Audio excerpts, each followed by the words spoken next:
Hope you had a great day and that you enjoyed day one of our virtual national convention last night. Thank you for attending day two of the Federal Managers Association's 83rd Annual National Convention. We have a busy evening planned and look forward to our discussion on this year's issue briefs, a Q&A with officer candidates, the virtual day on the Hill training, and our awards presentation. First, we'll hear from Joyce Warner, Executive Director of the Federal Employee Education and Assistance Fund. As you may know, FMA has long supported FIA and the work they do on behalf of federal employees. The FMA scholarship is run through FIA's program, and we are proud to be their partners. Joyce, the floor is yours. Thanks a lot, Ron. Well, first, I just want to thank you all. Thank the FMA board and Todd and the staff for inviting me here this evening to meet with you all. I wish we were together like normal, and I hope that will be the case next year. I hope everyone is well. I know this has been a very challenging year for everyone on a personal level, and I think also on a professional level. And I know as managers, you've all been trying to be supportive of all of your federal employees who work with and for you. And I just want to take a moment to thank you for your service, because I think that this has been a year like none other. Just listening to Ron talk about FMA's age, I was thinking, well, this in the life of FMA, we have not had a pandemic like this. So this has been a truly difficult and extraordinary year.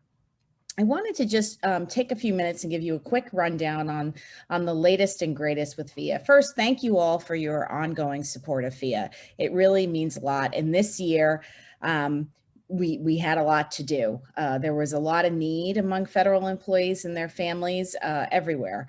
And so, and just as we think things start getting better, we have things like Texas happening, and so many federal employees affected there. So it has been a very difficult year. First off, on the scholarships, and Ron mentioned the scholarships, I would say that our scholarship program is open right now. And just I'll mention to you that there's a lot of web URLs. And at the end, Adam is going to share that on the screen. And he's also going to make it available to everyone. So you don't have to race to jot all these web addresses down. But I'll just say on our website, you can get the application for the scholarship program. The deadline is March 25th at 3 p.m. Some organizations like to make it at midnight. We always like to make sure we're there when it goes off to make sure there's no glitches. So it is at 3 p.m. Our scholarships range from $1,000 to $7,500, and they're merit scholarships. So we don't collect any information about financial need. These are purely merit scholarships. They're open to the children of federal employees going back to school themselves, and their spouses. And this year, we actually suspended the need for a reference. And that's because I can tell you as the parent of a high school senior, it's very difficult for the kids right now. Many of them are in a virtual environment. They don't know their teachers maybe the same way they usually do. And we just felt it would be an unfair burden to try to ask them to hunt down references, since we know they're having to get a lot of that for college applications or for other things that they're working on. So there's no reference requirement this year. Specifically with regard to the FMA scholarship, we did give one last year in 2020, and we have about half raised for what we need to give one in 2021. We would need to raise another $600 or so. If not, then we just will hold that money and give a scholarship in 2022. But I just want to give everyone a quick update on that. The next program we developed, and really this was launched in response to COVID, was to provide free tutoring for grades K through 12 for federal employees' children where the Fed earns under $100,000.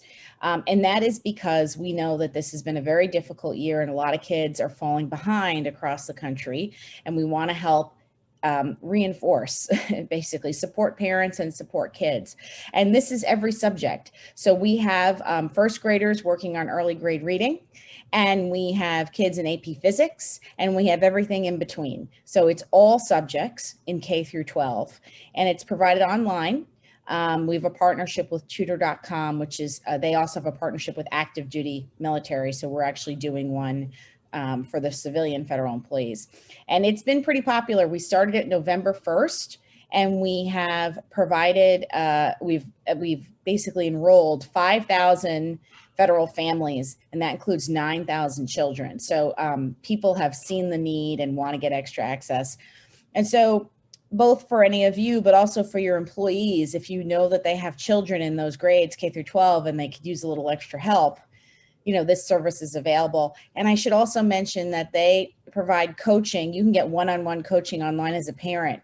So I definitely have had some parents call me who are feds and say they're ready to pull their hair out of their head, you know, trying to help kids with time management or navigating homework when it's online, et cetera. And you can sit down with an education professional one-on-one in this program. And it's also covered for free to get extra help and some tips for navigating your personal home situation. On the COVID front, we continue to provide loans and grants to families affected by COVID.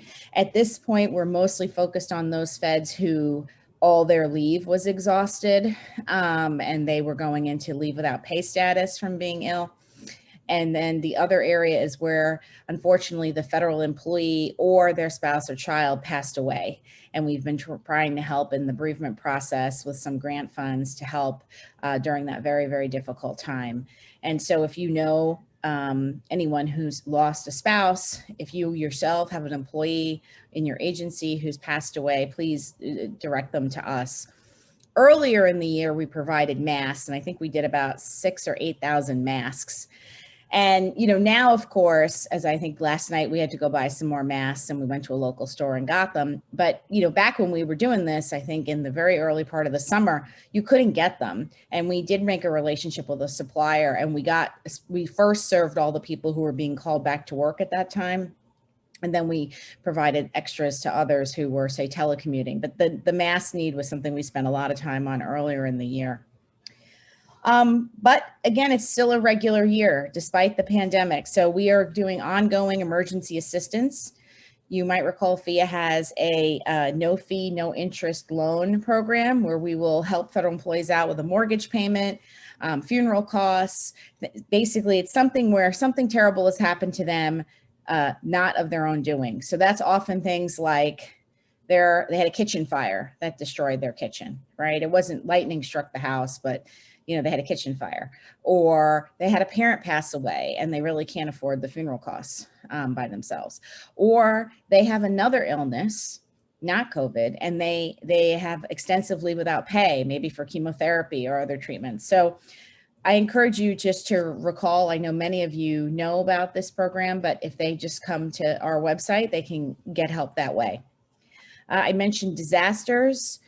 You know, this year we have had hurricanes along the Gulf and flooding, but really a lot of feds were affected by the recent snowstorms in Texas.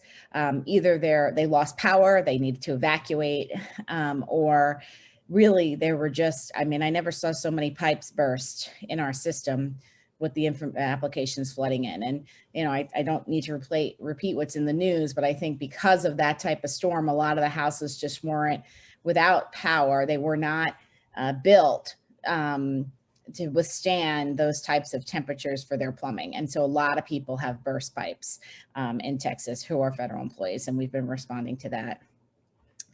We also have our Fed Life Hacks program. This is a program now, we're starting our third year. This is where we get together with experts and we do some research ourselves, and we try to take things that affect feds. It could be very federal employee specific around their benefits, or it could be just general stage of life issues, personal financial issues. And we try to put out some unbiased information on those issues. So I can tell you most recently, I think last week we did one with Ernst & Young about how to read those college financial aid letters, which can be confusing because they are not linear documents and it's hard to compare apples to apples on them. A little before that, we did something on the paid parental leave benefit. Obviously, a lot was written about that when it first came out in October, but we were also in the throes of the pandemic and we wanted to kind of recirculate that information in an digestible format. And then actually a Fed came to us a while back, and before that we published something on navigating out-of-state estate issues when you have parents or loved ones and you need to put certain documents in place, power of attorney, wills, other documents, and they're not in your state. How can you help them from afar? So we've done probably, since we started this program, 40 or 50 of these. They're all available on our website, FIA.org hacks, and we're also open to topics.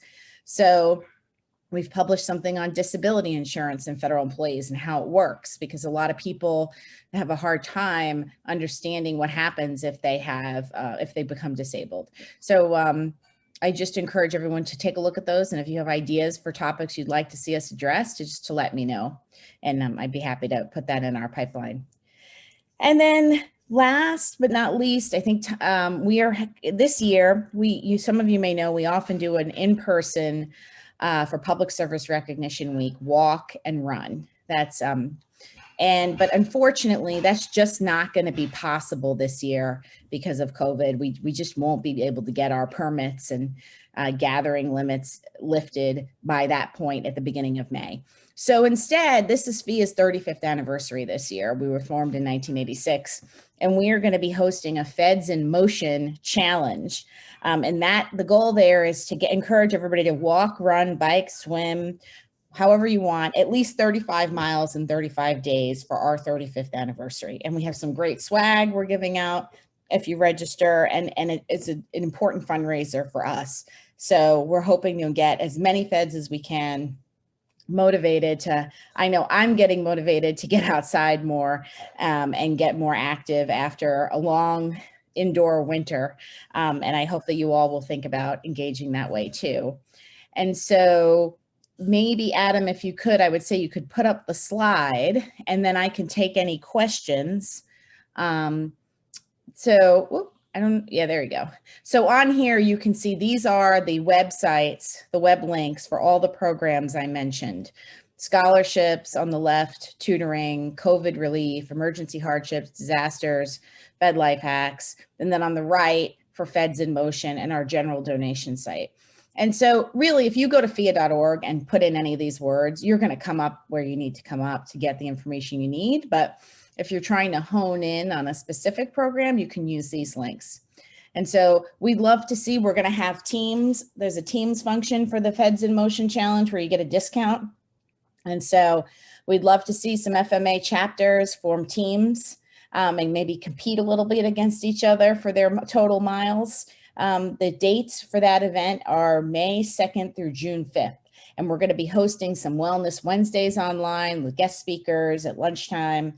So we're really trying to engage people with fitness as we start to come out, hopefully, of the pandemic. So that's all I have, and I'm happy to answer any questions.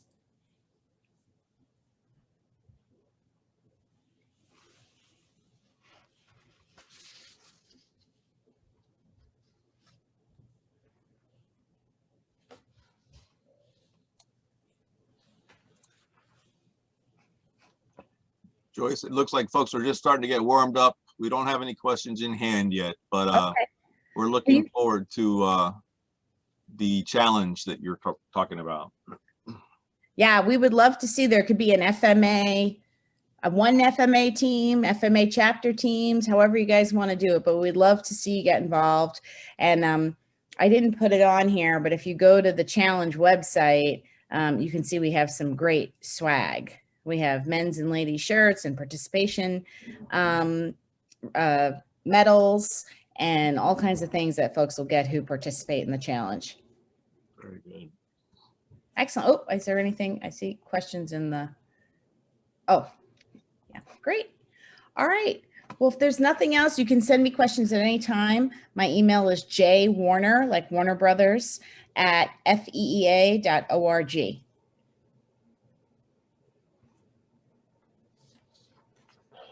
Okay, thank you very much to Joyce Warner for joining us today and for FIA's continuing support of FMA. Our next segment will be the issue briefs review and discussion with Greg Stanford and Adam Kay. Adam, the floor is yours. Thank you, Ron. Before we begin, I would just like to remind everyone to please use the Q&A section for any questions they have at any time during this presentation and discussion. We will get to your questions at the end, so ask them whenever, and we'll make sure to answer them.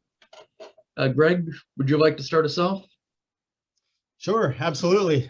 Thank you, Adam, and thank you, Joyce. I think she might have left, but just to vouch for FMA and the partnership with FIA, she talked about the masks, and I've got one of the FIA masks, and part of why I have that is our partnership is so close. We actually share office space. Joyce's office is right next door to Latoria's, and Robin's down the hall from us, and right next door to Adam, and so we're very close to FIA. We really appreciate all the great work that they do with us here at the national office in Old Town Alexandria. So, hey, at the end of my piece yesterday, I noticed when we were breaking for the social hour that there was a question about earmarks, and I wanted to hit that real quick before I get into the issue briefs, just because I saw that as we were all breaking up last night. And so towards that end, as some of you may know, that earmarks, basically one of those power of the purse aspects for members of Congress to provide funding for specific projects in their districts, and it's something that hasn't been a thing.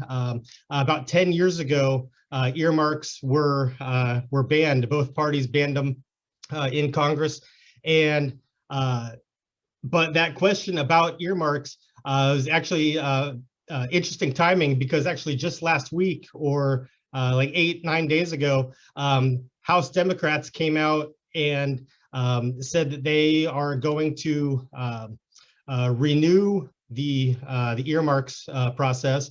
They outlined what that process is going to look like.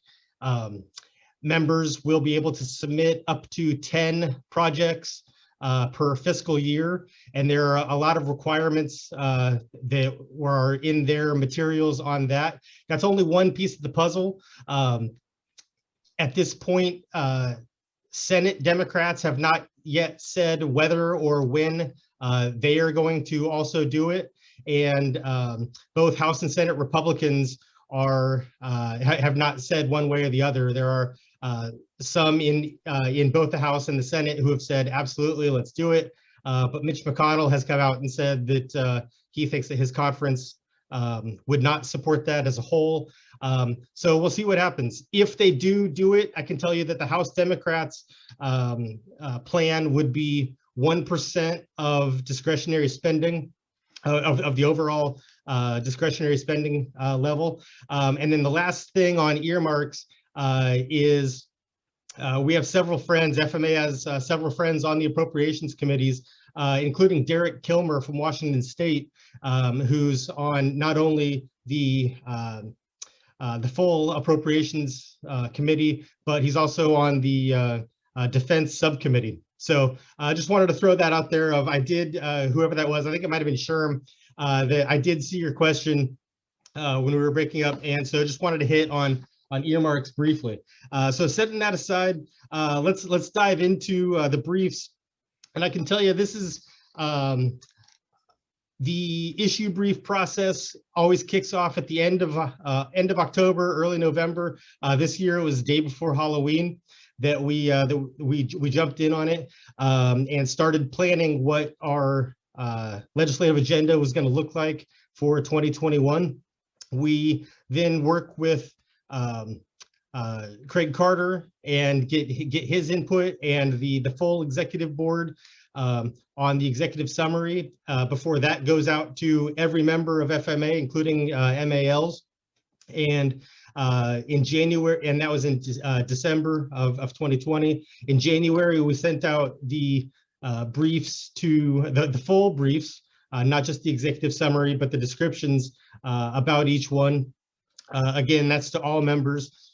We had a Zoom call in early February to talk about them, and that brought us to where we are today. The other thing that I do want to mention on the issue briefs is don't think that the 14 items listed on our executive summary are the only things that we work on or that we handle at the national office. We will take care of and work on any issue that impacts federal managers that pops up. And a couple examples of that.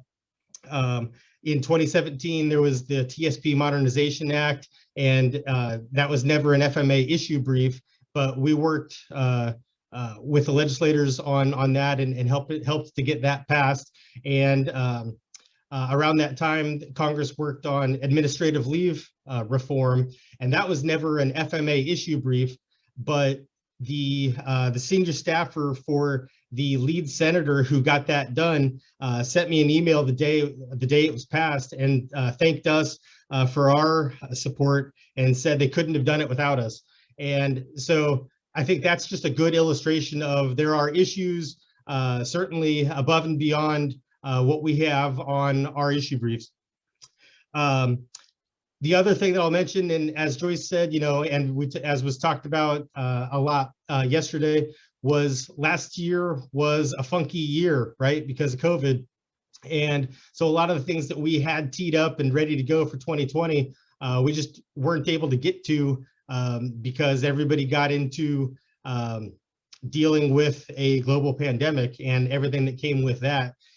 So a number of the briefs that are out there are carryovers from last year, but let's get to it. And I'm going to highlight, a couple of the new briefs. One of them is a COVID-19 issue brief, and that's going to hit on a lot of the things of relief for the federal workforce. One of the things that we worked on and I talked about last night was protecting annual leave, and we were successful in getting a protection in last year's NDAA so that you could carry over 300 hours instead of 240 that has to be used in 2021. But there are some other things related to COVID that we're looking at. One of them is disabled veteran leave. That is specifically, it's 1 year from date of hire, and there's no carryover, there's no rollover function for disabled veteran leave, but a lot of disabled veterans weren't able to use that time last year because they weren't able to schedule their appointments. So we've been working with Derek Kilmer from Washington State. He introduced legislation in the previous Congress that would restore disabled veteran leave for those who weren't able to use it. We're hoping that the congressman will reintroduce that legislation in the new Congress. Senator Schatz in the last Congress introduced legislation that would have created a COVID-19 task force, and FMA would have been included on that task force that would have met to discuss all things COVID, including returning to the office, what that looks like, and give the employee groups, including FMA, an opportunity to weigh in and help shape what that looks like. One thing that I'll point out on that, and we talked about strength in numbers quite a bit yesterday. Here's an area where strength in numbers has a real impact because FMA isn't named explicitly in that legislation. The legislation calls for the management organization that has the highest number of members, which at this time is FMA. And for example, when the National Council on Federal Labor Management Relations was created, similar language is why FMA was on that council. But that's not necessarily always going to be the case, right? And so that's one of those membership issues. When we talk about membership, when we talk about strength in numbers, that's a real world application of why it matters. So we're hoping that that gets reintroduced in the 117th Congress, talking about that task force. And that issue brief captures all things COVID and COVID relief.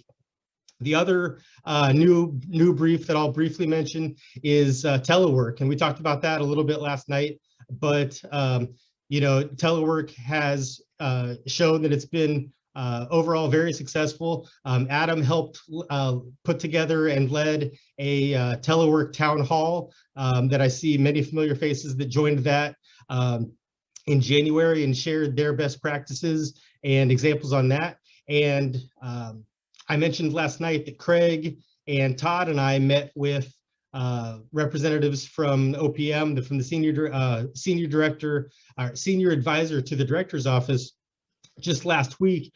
And telework was an issue that came up in that meeting, and they were very interested. They want to hear from FMA members, and they want specifics. They want not only best practices that have worked for you all, but they wanted to drill down to if there are specific vendors that you have worked with that that have made telework work well for you. They want to hear about, hey, who were those specific vendors? And so we'll be going out to you in the grassroots newsletter and in the Washington Report and other venues to solicit that feedback that we can take to OPM, because they're interested in doing what they can do with or without Congress. And so that's part of what the telework issue brief captures. At this point, I'll toss it over to Adam to briefly talk about the third brand new issue brief. Thanks, Greg. I'm going to talk to you all about our gender pay equity issue brief. Now, this is something that, frankly, we hadn't expected would be an issue before this year, because with standard pay scales and pay grades, it seems like it ought to be impossible for there to be a gender pay gap in the federal government. Unfortunately, it's not. This is something that was brought to our attention by our chapter in the U.S. Marshals, especially Jason Wadillo and Dave Barnes. Jason, I see you're here in the audience and want to give you a shout out and thank you for the huge amount of hard work, research, and time fighting the good fight that you guys put in on this. All right, so essentially, as per the latest data we have available, which is quite a bit less recent than we would prefer, as it just hasn't gotten the study it deserves. As things stand now, there's about an 11% pay gap between men and women in the federal government. Once you account for every legally acceptable factor and personal choice difference, about 8% is still unaccounted for. So that's an 8% where we don't know in 100% of cases exactly what's causing it, but we can safely assume that it's something that, at least on paper, should not be allowed to continue.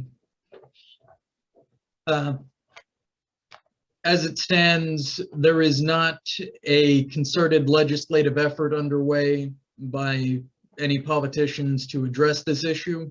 And so we recognize that this is something where we're going to have to build our own bridges and find our own facts and data where possible to rally support around this issue. One of the first steps we envision is essentially working with the administration to get them to actually collect more recent data on the size and scale of the problem, as well as on potential ways to address it with the end goal in mind of bringing this gap down to zero. Well, it's impossible to be certain without more data. One of the mechanisms that we believe to be behind at least a large portion of this gap is that often there will be multiple positions that require more or less the same expertise and knowledge and ability, and often will have very similar job functions, but for some reason, one will be paid significantly less than the other, and the one that is lower paid will, generally speaking, tend to be staffed far more heavily by women than the higher paid position.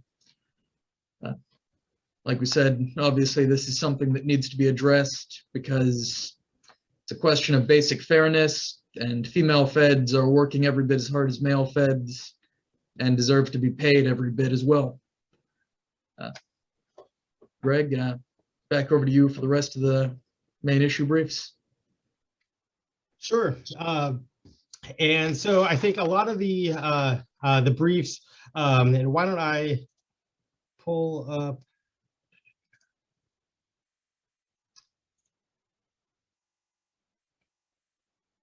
So here are the 2021 issue briefs. I think some of them, most of them probably look familiar. You know, we've got the first one of the timely appropriations. I'll tell you, there's no press release or president's letter or letter to the Hill that gets that can collect any dust like our no shutdowns, no CRs, because as Dustin Brown talked about last night, it's been one time in the last 30 years that Congress has actually gotten their job done and got all those appropriations bills passed on time at the beginning of the fiscal year. We are always writing about the negative effects of not only a shutdown, but of CRs, how managers have the budget uncertainty. And that one, unfortunately, just has not gone away. And so we're keeping it on and staying in touch with the Hill. Protecting pay and benefits, of course, is on there. That's something that spoke a bit about yesterday. So we're optimistic on that this year. And I can again, the FAIR Act, it's a bill that would provide a 3.2% boost to salaries in 2022. And we're hopeful that that gets done. The Senate version of that was actually just introduced this past Friday.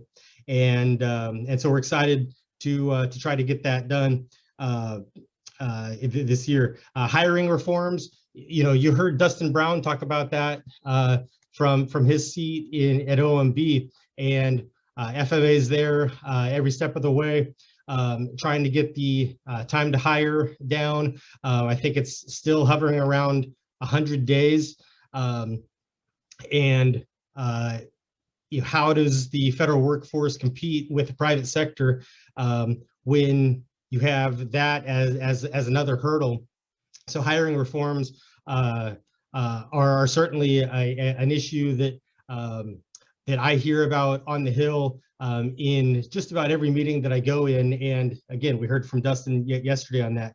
The probationary period, spoke a bit on that last night, and so I won't be redundant, but certainly probationary period. Supervisor training, we've talked about that for years and years, trying to make sure that we get that funding for it. And when it comes to telework, that's part of our telework brief of making sure that managers get training for that. One of the aspects in that bipartisan telework bill that was introduced in the last Congress, one of the provisions of that required that managers get training within 6 months of passage of that bill. And that's something that FMA absolutely supports, as we do for supervisor training across the federal workforce.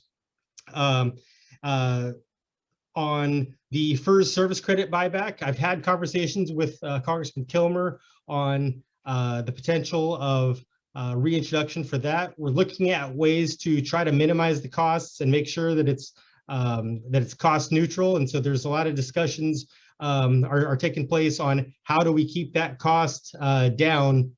And that's the primary reason that bill has not been reintroduced yet in the 117th Congress, but we're going to continue to have those conversations. And I'm meeting with Mr. Kilmer's staff next week on that. And that's a bill that Mr. Kilmer has had bipartisan, not just Congressman Kilmer, but his co-sponsor, Tom Cole from Oklahoma, has been a co-sponsor in recent years on that. Mr. Kilmer is great at making sure that legislation is bipartisan to really give it that push and try to get things done. On restoring the MSPB, there was legislation that was introduced last week or week before last, the Merit Systems Protection Board Empowerment Act, that would reauthorize MSPB. As you may know, MSPB has been without a quorum for 3 years and has been without any members for 2 years.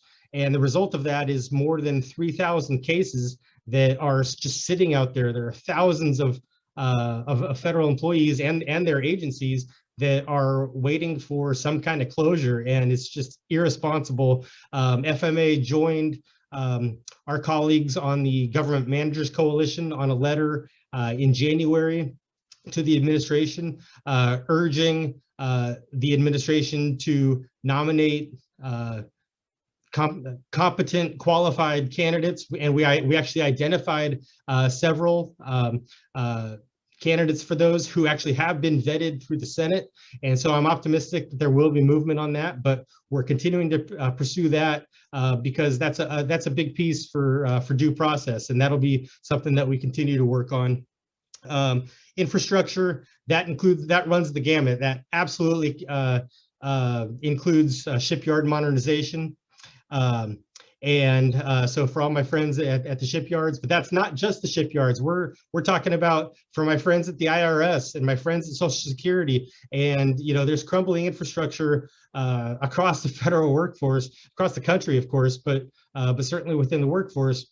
So of course our infrastructure modernization is going to hit on all things shipyard modernization. For my shipyard friends, we are aware of the Navy's report and what the needs are, and we've been taking that to the Hill, and we're going to continue to take that to the Hill. And there's been a lot of chatter, I would say, on the Hill in the last couple of months, specifically on infrastructure specifically. So we're very hopeful that that'll move in this Congress.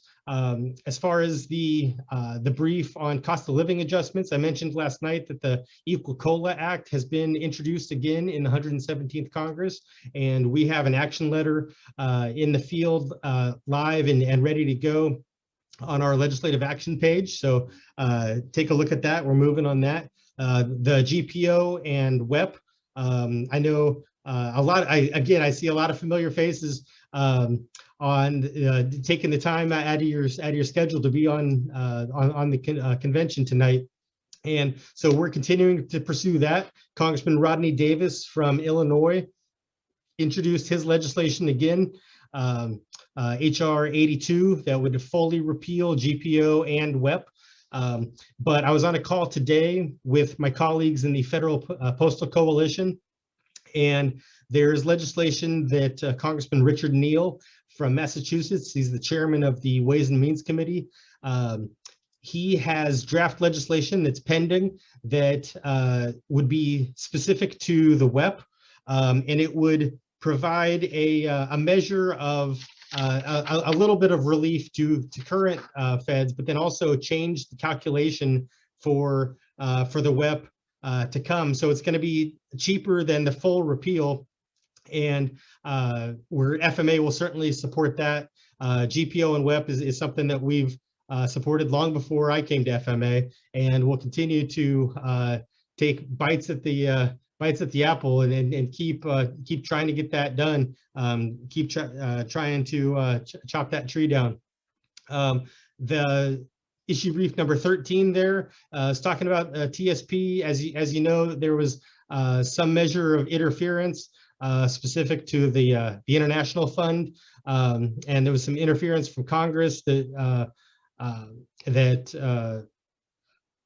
trying to block that. And FMA has long been on the side from the beginning of allowing the FRTIB to do their jobs and just pursuant to their fiduciary responsibility of for the best efforts for the people who have their money invested in the TSP. And so we want to make sure that Congress does not interfere with that. President Biden is going to nominate a new slate of folks to be on the FRTIB, so we'll be monitoring that closely. And I've been working with, had a great conversation last week with a member from Chapter 396. We spoke for almost an hour. I'm very excited to continue to work with him on some issues separate from this, but to help allow feds to have more flexibility and more choice when it comes to managing your TSP, right? There are things that I have as, you know, as a non-Fed. There are mechanisms that are available to me with my IRA and my Roth IRA and how I can move money around, and just some common sense things. And I look forward to continuing to work with him in that chapter and with Congress on that. And so that's an example of something that's not a specific issue brief, but it's something that we're going to work like gangbusters to get to. And the last brief, again, is the one that that Adam mentioned on the gender pay parity. Again, thanks to Jason Woodillo on those initial discussions on that. There are some positive trends on that. The comprehensive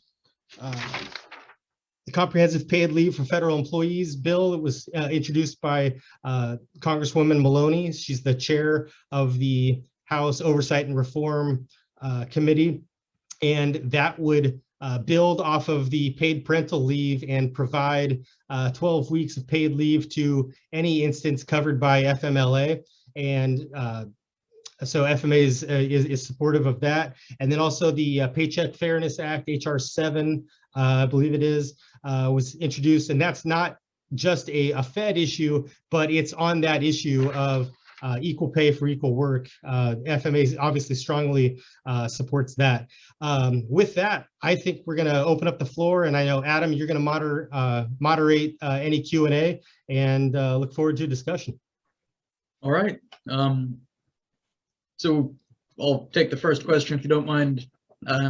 Jason asks if he saw the president today establish a White House Gender Policy Council, which yes, you did see that. So that's not, to my understanding, specifically targeted at fixing the pay gap within the federal government. However, this is absolutely a sign that the administration is on our side on this issue on the macro level, and we will be doing our best to work with this task force and with the administration as a whole to try and get this issue addressed by executive action as well as legislatively. All right. Next question for you, Greg. Sherm asks if in the second paragraph, you say federal contractors. He asks if you mean federal civil servants.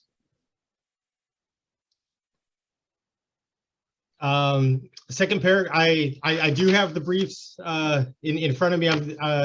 And so, hi, Sherm. I guess I would need clarification on second paragraph of which one. You know, one of the silver linings, I would say, of you know, of not having a day on the Hill. You know, normally the last day of convention would be our day on the Hill, and that's always you know, without question, everybody's favorite day because they get to go up and walk the halls of Congress, and that's what I'm most disappointed for everybody that you know, that were with the virtual convention and not having that opportunity to go do an actual day on the Hill. And we'll talk in another session about you know some best practices on working with legislators, but we don't have the hard copies, and for those of you who've been to a convention before, you know, our folders of the printed. So the silver lining to that is as there are updates through the year, I can certainly make adjustments to the Word doc and make it a new PDF and re-upload that to the website. But yeah, I would just need a little clarification on which brief we're talking about, and it would be happy to look at the language again. He says number 14. Okay, so that's the gender pay. You know, we'll take a look at that. I don't want to take all the attention away from that, but Sherm will certainly take a look at that, and if there is a change to the language that needs to be made, we'll certainly work with you and others to make those. All right. Thanks, Greg. All right, so our next question is from Marcus, and he asks if we know which agencies are affected the most with the gender pay gap. Very good question, and that is one of the things that we really want to know, but there isn't currently data to inform us on. So that will absolutely be one of the things that we strongly support study of. Greg, if you have anything to add for that. No, I agree with that.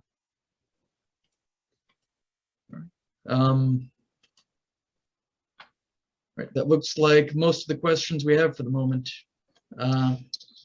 I'll Adam, real quick. I'll just take a quick moment. I see that Dr. Higney is with us, and so Dr.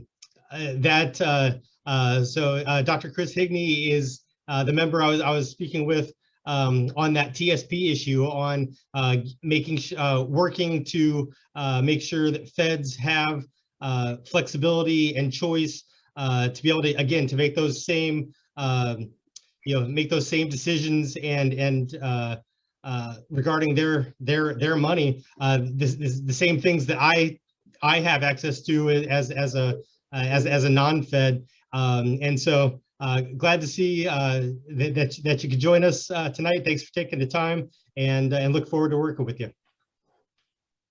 Thank you, Greg. All right, so we are going to take a 5-minute break. And when we return, we will have Q&A with the officer candidates. So use the Q&A function to send in your questions. And again, you can get me via email, via phone. Let me know that it's not just tonight. You can get me anytime. So thank you very much.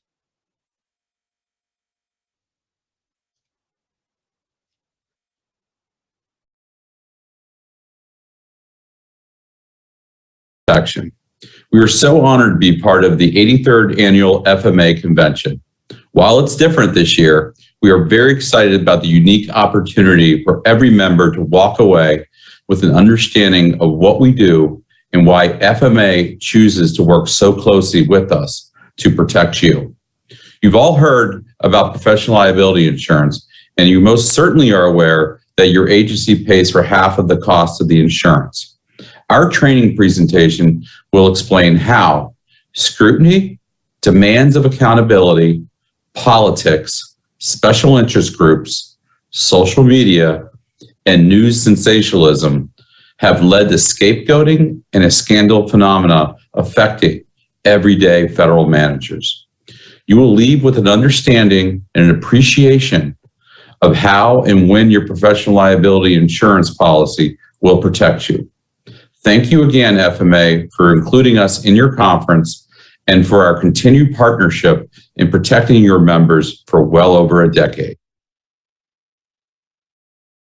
At American Public University, we believe everyone should have access to a great education. It's not a privilege reserved for the few. We believe in our students. We've seen the impact of nearly 100,000 graduates, and we believe higher education must be more affordable. Because when more doors open, more lives change. American Public University. Online classes start every month.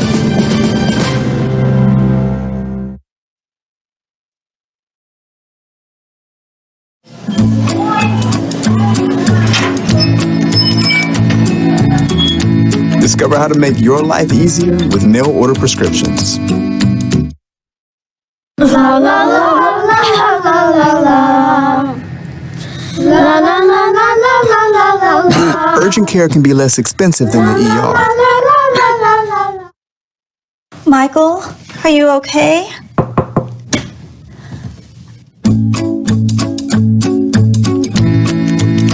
Get a doctor's help at any hour.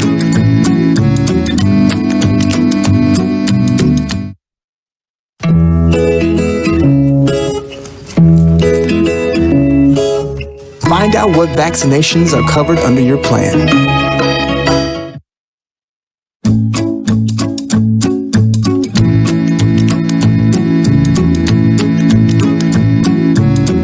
Find the perfect doctor for you with our Doctor Finder tool.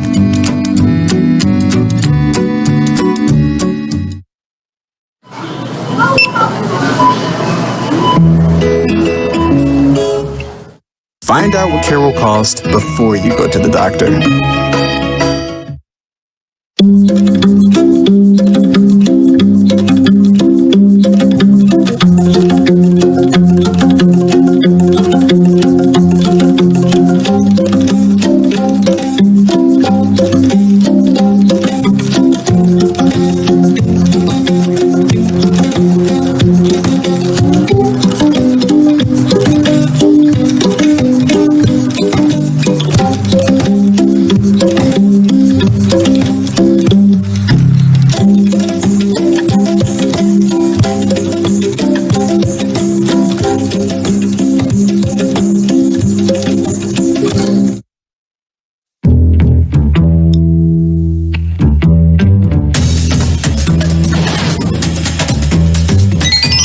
I'll be checking your health as we shop. Let's roll. It's a little higher than average.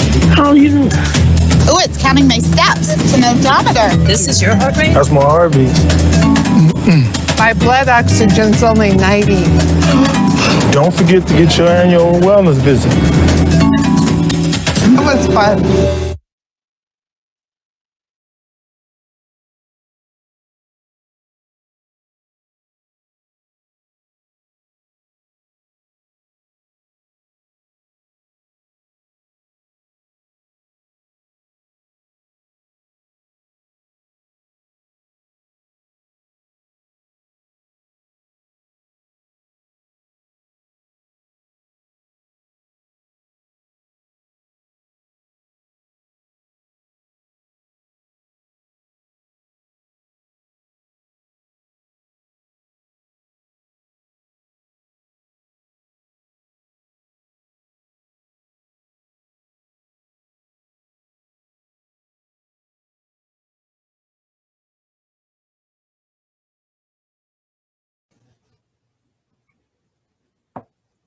All right, welcome back from the break.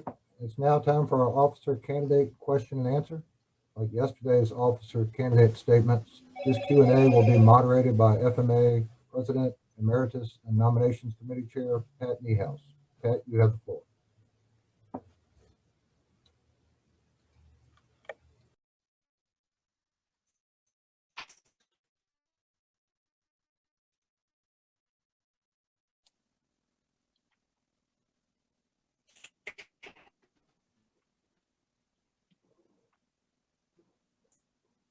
Pat, we're ready for you when you're ready.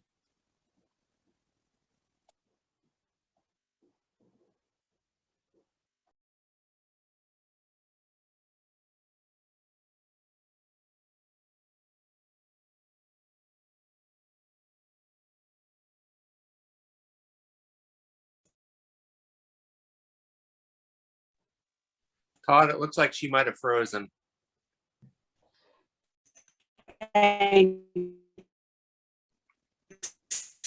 Craig. Pat, I don't know if you can hear us. You're a bit frozen. So the first 15 minutes of our Q&A is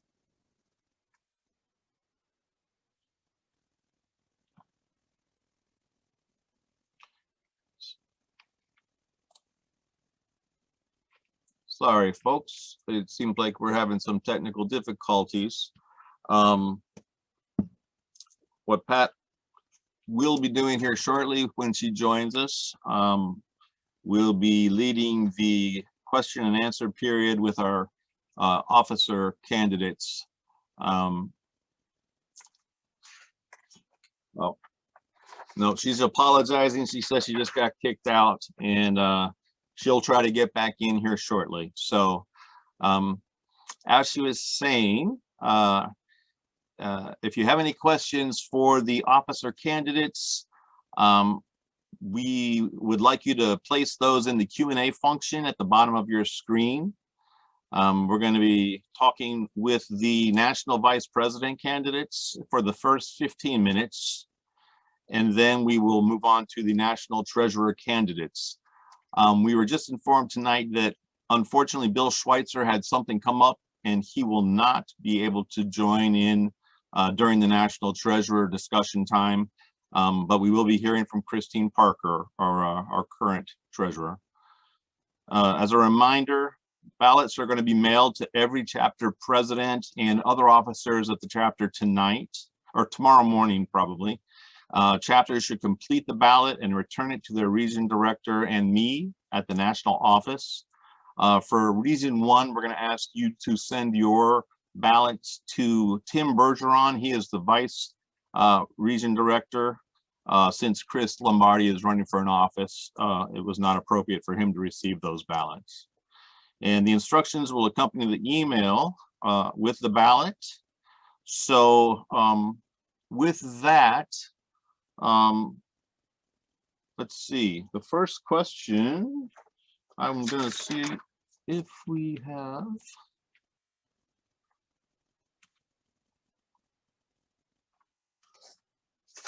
First question for Ron Gryga.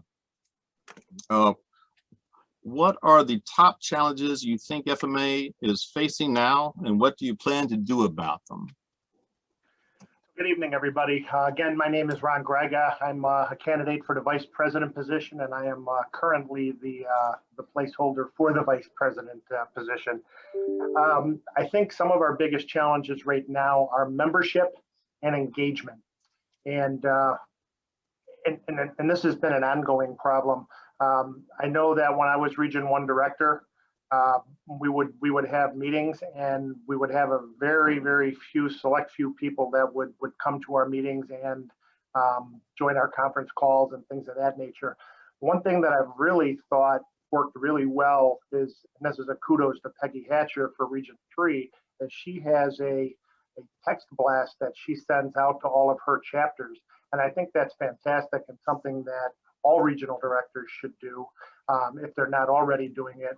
In addition to something that I plan on doing when I, assuming I win, with the chairs, and that's having my quarterly meetings with the agency chairs to identify problems. I want to use text blast to keep people engaged with that as well. So start a conversation, keep the conversation going. So membership. Yesterday I mentioned that I want to have a challenge, and I doubled down on a challenge that that Chris, my running mate, running opponent, had mentioned as having a regional contest. But I actually doubled down on that and said I think we should have each member, not each region or each chapter president or each executive board, but each member try to recruit one person. And if we're successful in doing that, we'll double in size.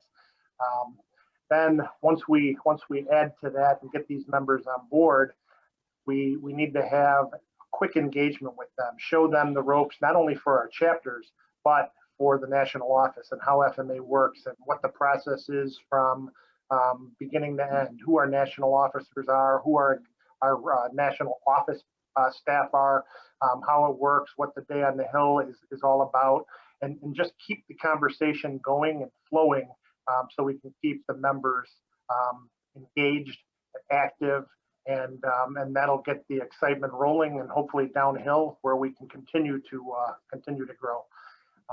Thank you. Thank you, Ron. This question for Chris Lombardi, also running for National Vice President. Chris, this comes in from the question and answer. Let's see. Seeing how much membership is the lifeblood of our organization, do you have a specific plan to offer chapters on increasing membership? In addition, your ideas on new chapter identification and development would be welcome. So always membership is very important. I think every location that we go to or that we have a chapter at is going to be different on the target of, our membership. Depending on the type, like myself, I work at Portsmouth Naval Shipyard. We have a very young generation of people. So I feel like we have to hit them a lot sooner than later. And also hit them in ways that, or, get them to join in ways that will attract them.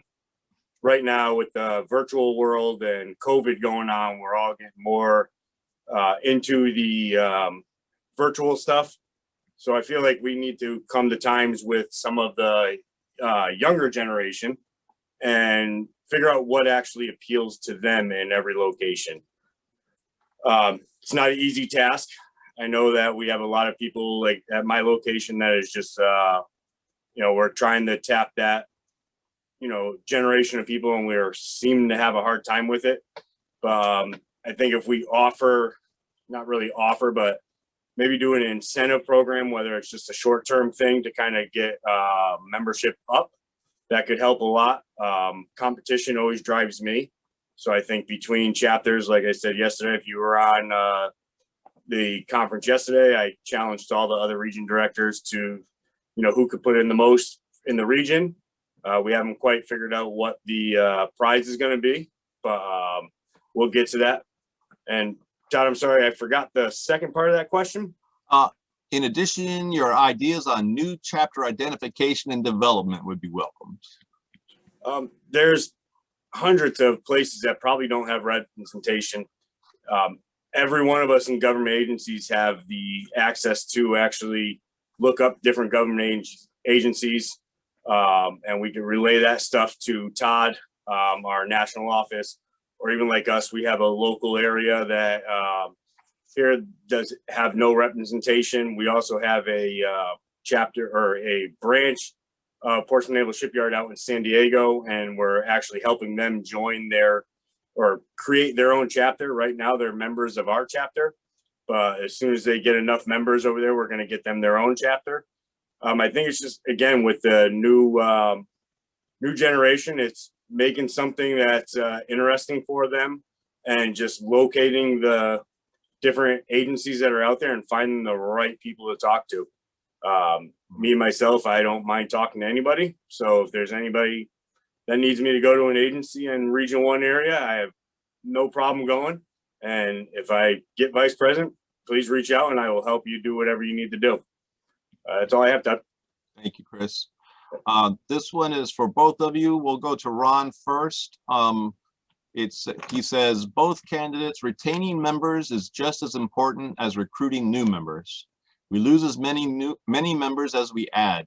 Need to know why members are leaving so we can slow that pace.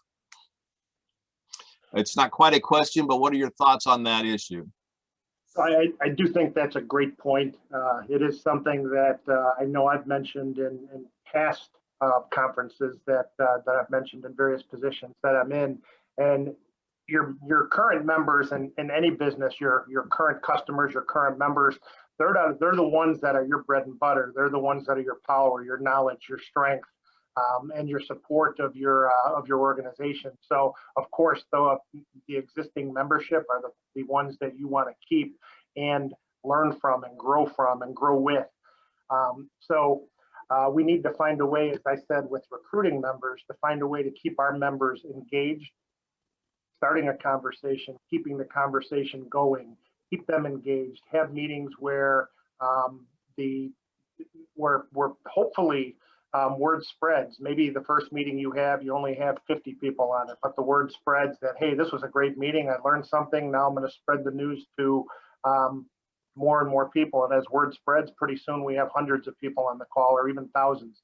So I think that, yes, it's a great point. We do have to retain. I don't know how feasible something like this would be, but I know at least in Social Security where I reside, we do exit surveys with our employees before they leave and retire. And maybe that's something that we can create is an exit survey. About the timing of it is very important. We don't often know when employees are retiring, especially across Social Security and the chapter I'm in. Our chapter is nationwide. We have 165 offices where a naval shipyard, all of their managers are on the base, typically, I think, or even on a ship or wherever. So for me, an exit survey, I think, would be very helpful. And I also think the other important thing is not only the retaining part, but converting all of our retirees to lifetime members so we keep that census up. So the lifetime membership is also a key cog of retaining and keeping our membership growing and improving. Thank you. Thank you. Chris, we'll put the same question to you. Retaining members is just as important as recruiting new members. We lose as many members as we add. Need to know why members are leaving so we can slow that pace. Any thoughts on that? I think that's actually a great question. We do have a lot of people that are either retiring or just getting out of the association for one reason or another. I think Ron has a great idea of an exit survey, get an idea of what or why they are leaving the association. I think the biggest thing for us to actually get people to maintain is keep them interested. Right now, it's very hard with COVID because we're not able to do our local chapter meetings. We're not like Texas, who can now all of a sudden meet in person, but that's great for them. But we really need to find a way to keep them interested. I know my local chapter, we have a golf tournament that raises money for a local charity. That is another way of actually, maintaining people, because as we're at our golf tournament, we are actually trying to get people to join there. So like I said, just getting people more interested, more active on it, and keep people interactive, I guess you want to call it, entertained. We're trying different things at our chapter. We're seeing that helps. It's trying different events.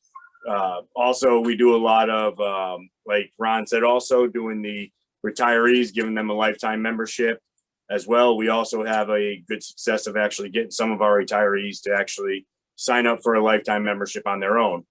But overall, I really think it's more of to keep more people interested in the FMA, making it more attractive for them to actually join, especially the younger generation, and also keeping them joined as well. So if it means putting on more events or fundraisers or different types of things, that may be something we have to go to. That's all I have, Todd. Thank you. All right. Thank you, Chris.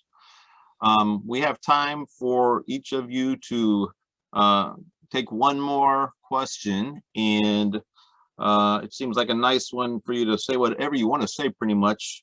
Ron, we'll start with you. Why do you believe you would be a good FMA National Vice President? So for me, I am a high energy guy. I'm not afraid to speak with people. I'm not afraid of hard work. I'm not afraid to speak my mind in a positive, proactive, collegial way. I'm a team player. I know I don't know it all. I'm willing to listen. I'm willing to learn, and I support Craig and the mission of FMA and the rest of the executive board. As I stated yesterday in my statement, I have extensive experience already. I've been a manager, hearing office director, and Social Security since 2000, May of 2000. So 21 years of management experience, leadership experience. I've been in FMA the entire time. Was an executive board member in our local chapter, then became president. Have been president for over 10 years. I've been the SSA chair for about 8. I've been a business owner and ran a very successful business while having my full-time career. That business is no longer since 2008, but I have a vast experience. And then 3 years ago, I finished an MBA in strategic management and healthcare administration as well. So I continue to learn, grow, and apply my knowledge, and I'm willing to do the work and try to help further SSA's mission and grow its membership. So thank you. Thank you, Ron. Chris, same question to you. Why do you believe you would be a good FMA National Vice President? Kind of like what I said yesterday, my passion for FMA, doing the right thing for the federal government and federal employees is very close to my heart. Being a Army veteran and now a government employee, I think I'd be good because I can look from outside the box, try new things, try old things that may have happened and retry them and just keep going at it, whether it's different types of fundraisers at the national level, helping out different chapters in whatever ways they need to at any level. You know, I'm very open-minded. I'm willing to, you know, go outside the box, I guess you want to call it, and try some of the odd, unnormal things that may actually help us in the long run. And I'm also willing to, or able to learn from my mistakes. If I don't, if we don't succeed in one thing, you know, learn from those mistakes and, you know, go back and try again. So that's all I have. And I just want to say, Ron, good luck to you. I think either of us will be a great candidate. Thank you, Chris. Thank you, Ron. That concludes the National Vice President questions. We're going to move on to the National Treasurer Q&A. Christine Parker, you are going to be up. And as I mentioned at the beginning, unfortunately, Bill Schweizer is going to be unable to join us tonight. But you received a statement candidate from each of the candidates. So please read up on all of the candidates before the chapters place their votes, please. Christine, thank you for being here and being ready to step up to take on this challenge. First question I've got for you is, let's see, do you have ideas about other ways of conducting FMA's mission that could be done more cost effectively? It's a tough one. Yes, and some of those we've actually talked about with the board. We recognize that doing things virtually, like we were forced to do this year, is definitely a cost savings. We've looked at some options about doing a different kind of national convention, even when we do it in person. And I won't go into the details of that because we really haven't committed to anything yet, but we've discussed biannual, annual, alternating locations, and doing some more virtual things. We're constantly looking at ways to streamline costs and reduce costs at the national office, and both with also with the national board, with some of the expenses that may be incurred. I truly did not realize how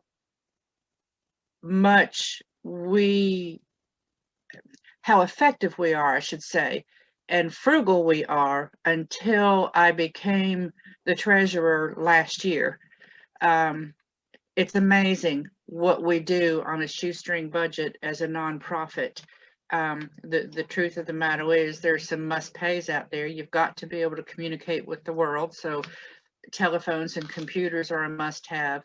But, you know, as I said right away, the short answer is yes. And I have thoughts on those, and we listen to any kind of suggestions or thoughts that you would like to present. I'm always ready to hear anything you want to send me on email. Because we are looking out for FMA's best interest, and that includes every member of FMA. This is your money coming in. The majority of it is from your dues, and then the occasional funding here and there that we may get through applications. But this is our organization as FMA members and as feds and retired feds. So we must look at all the options to be the most efficient with the small budget that we have and to be the best stewards of our money. Thank you very much. Next question. Are there any FMA financial issues that you believe need to be addressed? Issues per se, my main concern is the declining membership, and I did mention it yesterday in my statement. As members decline, so do dues, and you lose X number of members, you lose a significant part of your money income because those dues are income to our overall national organization. We're not funded by the government. We don't get any kind of special influx of money anywhere. Last year and so far this year, we've received a few emergency, they're called loans, but with every expectation that we will follow the rules provided by the government for those loans, and they will be forgiven, meaning we wouldn't have to pay them back. They're not calling them grants, but if you want to use that term loosely, they would convert. So the bottom line is, my main concern with our budget is declining income. Some of the conversation yesterday was, if one person recruits one person, we double our membership. Dick Appizzano, I'm so sorry.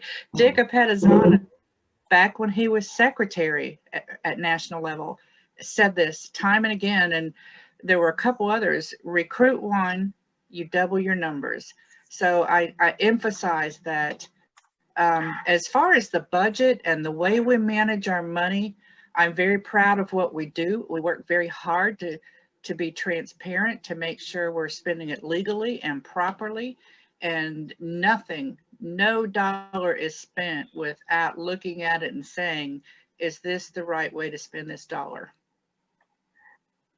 Thank you. Christina, you don't get a break. So okay.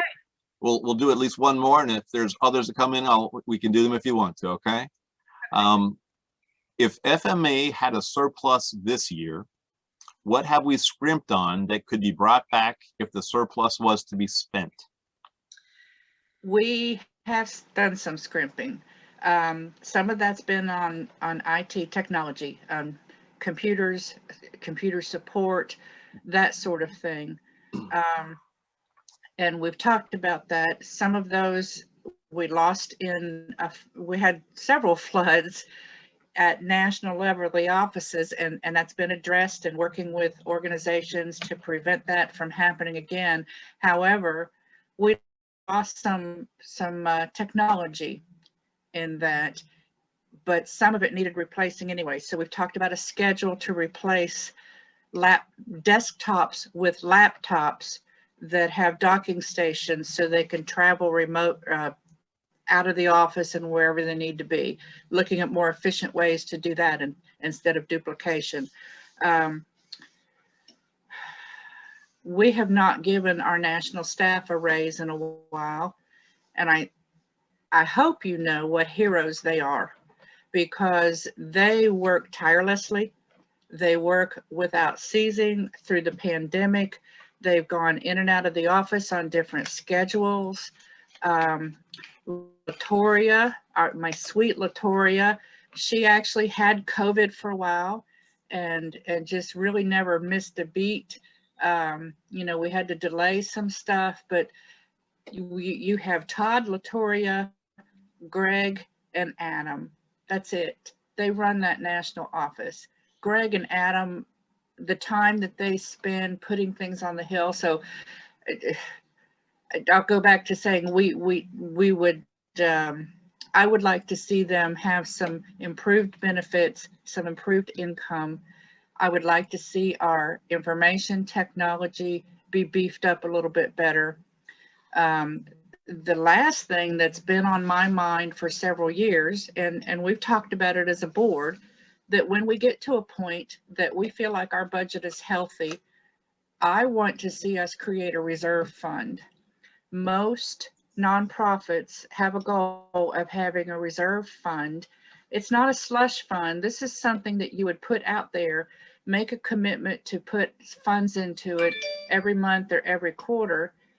And then when things come up down the road, it might be an opportunity to take advantage of something, or it might be a crisis where we need some additional money.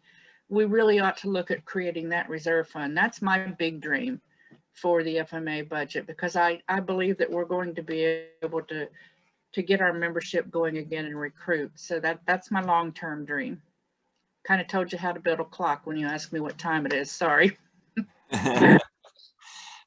No, that sounded good. Thank you very much. I think we're going to call it there. And Christine, thank you so much for answering the questions. Ron and Chris, thank you for taking time to answer the questions for the National Vice President position. For those of you attending tonight, if you're a chapter member, feel free to communicate with your chapter presidents about your thoughts about the candidates. One ballot is allowed from each chapter, and that needs to come from the chapter president, but I will be sending it to all of the officers that we have on the in the database, just to make sure that it's received and you guys are talking to each other. So I waffled a little bit at the beginning, but ballots will be emailed to every chapter president tonight, assuming the technology works. And we're asking chapters to complete those ballots and get them back to us by midnight, your local time, Friday night. That's March 12th. Complete instructions will be included in that email. If you have any questions, of course, feel free to talk to me or your region director. And this concludes the National Officer Candidate Q&A. We will now have a 5-minute break. And when we return, we will hear from our friends at GPIS, Employee Benefits Specialists. Thank you very much.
Retirement is on the horizon. You're almost there, but ask yourself a question. Do I have enough money to retire? And how much will I need to maintain my lifestyle? Do I know all the benefits available to me?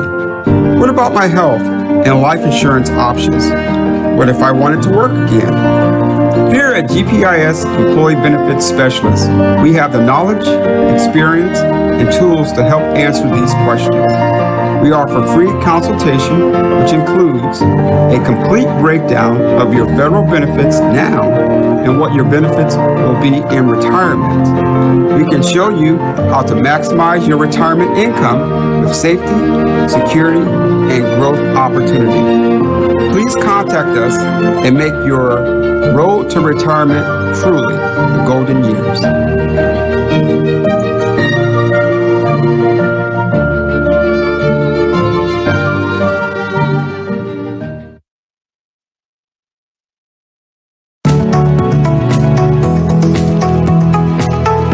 In today's world, planning is essential. People are living longer and need a long-range care plan that can sustain them throughout their lifetime. The Federal Long-Term Care Insurance Program, or FLTCIP, can help. With benefits designed specifically for the federal family, the FLTCIP can help protect your savings and assets in the event you or your loved ones ever need long-term care. The FLTCIP helps pay for long-term care services in a variety of settings with your choice of caregiver. The FLTCIP is available to eligible federal and U.S. Postal Service employees and annuitants, active and retired uniformed service members, and certain qualified relatives. Visit ltcfeds.com for the full eligibility listing. The FLTCIP is a medically underwritten benefit. Certain medical conditions or combinations of conditions will prevent some people from being approved for coverage. To learn more about the FLTCIP, visit ltcfeds.com or call us to speak to a program consultant.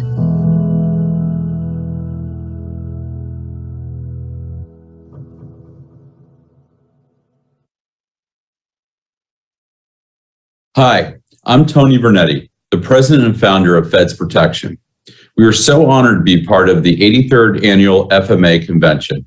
While it's different this year, we are very excited about the unique opportunity for every member to walk away with an understanding of what we do and why FMA chooses to work so closely with us to protect you.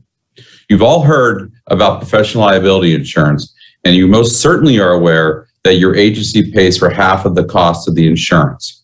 Our training presentation will explain how scrutiny, demands of accountability, politics, special interest groups, social media, and news sensationalism have led to scapegoating and a scandal phenomena affecting everyday federal managers.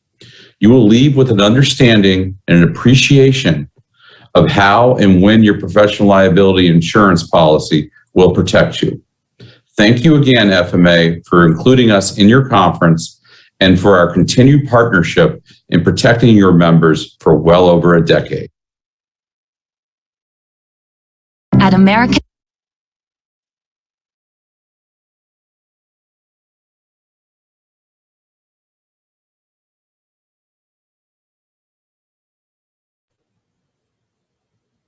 All right, welcome back from the break. I would now like to introduce Johnny Gottstein of GPIS Employee Benefits Specialist. GPIS and Johnny have been excellent friends and partners of FMA, and we are pleased to have him here with us today. We are particularly grateful for the generosity of GPIS in funding our recent recruitment campaign. Johnny, thank you for taking time to join us today. The floor is yours. Thank you. Thanks for having me, Craig. All right, guys.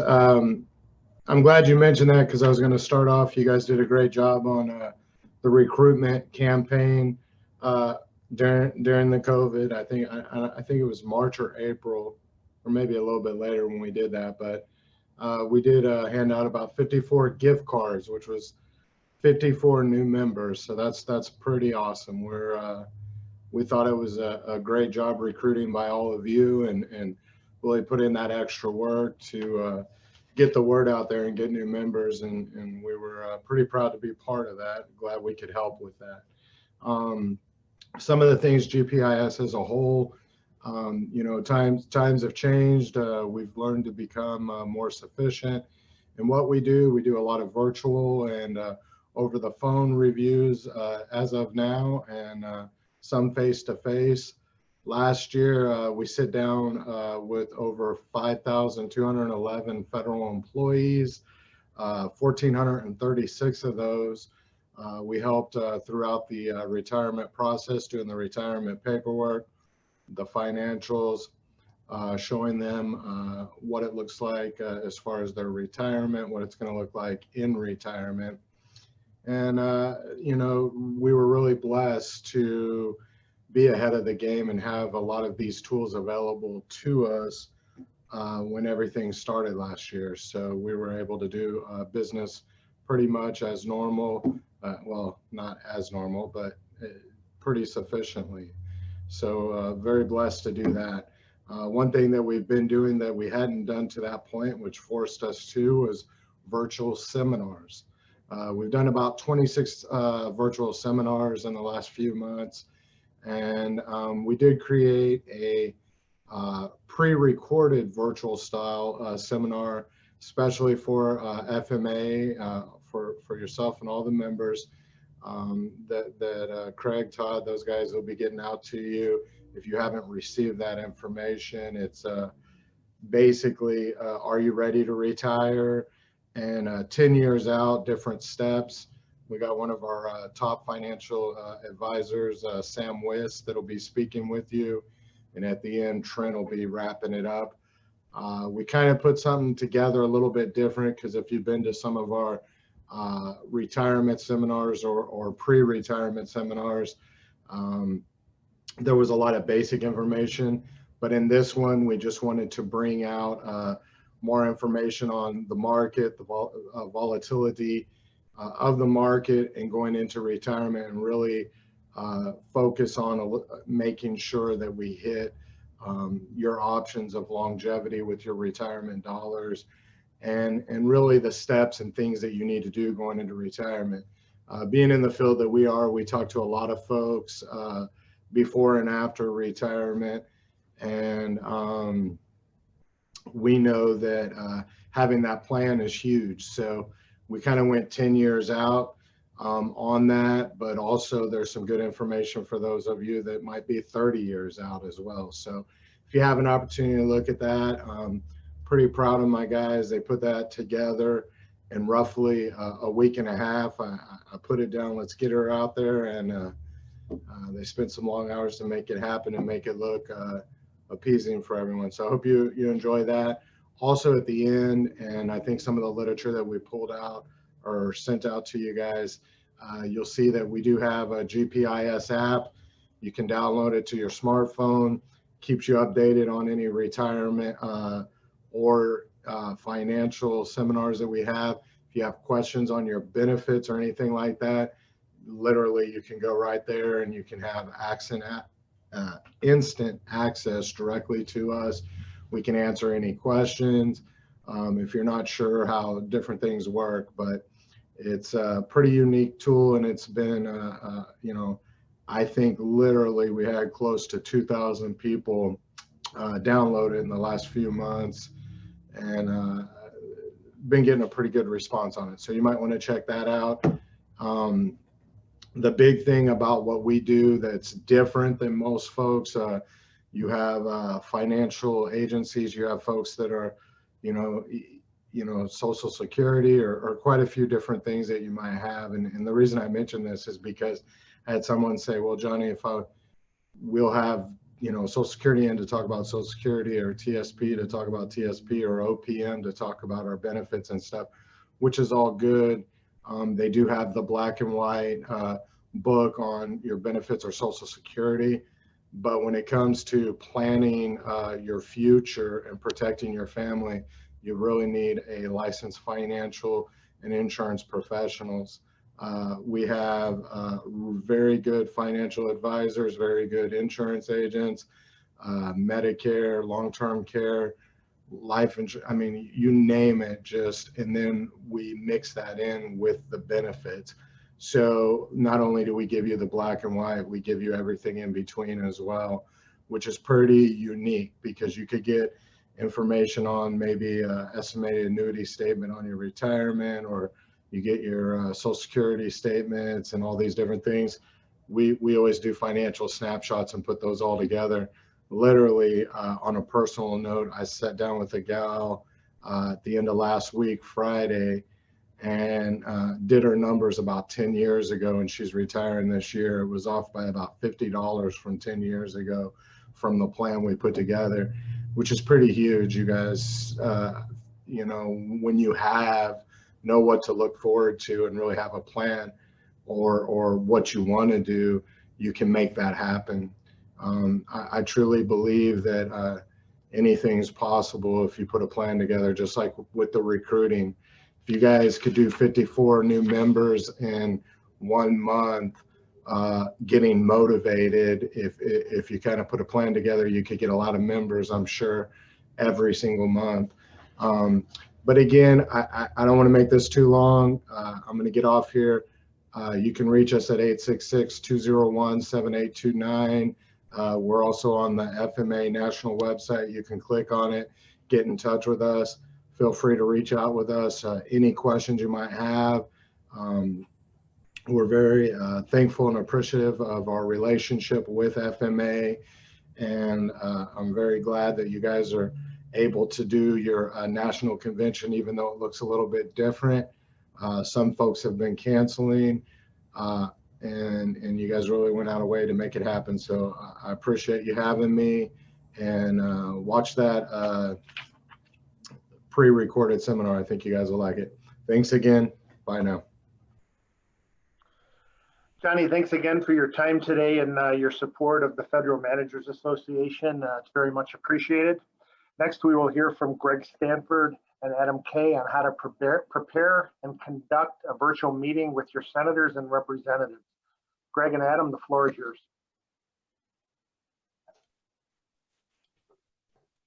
Thank you, Ron.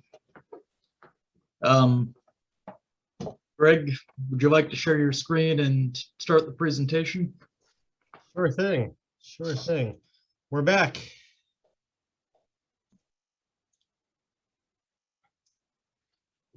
I think I might, you obviously heard a lot from me over the course of yesterday and today. I think I might sound like Tom Waits by the end of this, but hey, this is really important. Day on the Hill, as I said in the earlier presentation on the briefs, Day on the Hill is always, is consistently the top ranked part of the whole FMA convention, and I always love hearing from the first timers coming to the Hill. We always do a reception back at the hotel after their day, and I love going and talking to those folks and just to hear what their experience was like. And they talk about walking down the halls of Congress and walking through the House office buildings and meeting with members and their staff. And it really is something that, I've been in Washington, D.C. for 22 years now, and it never does get old.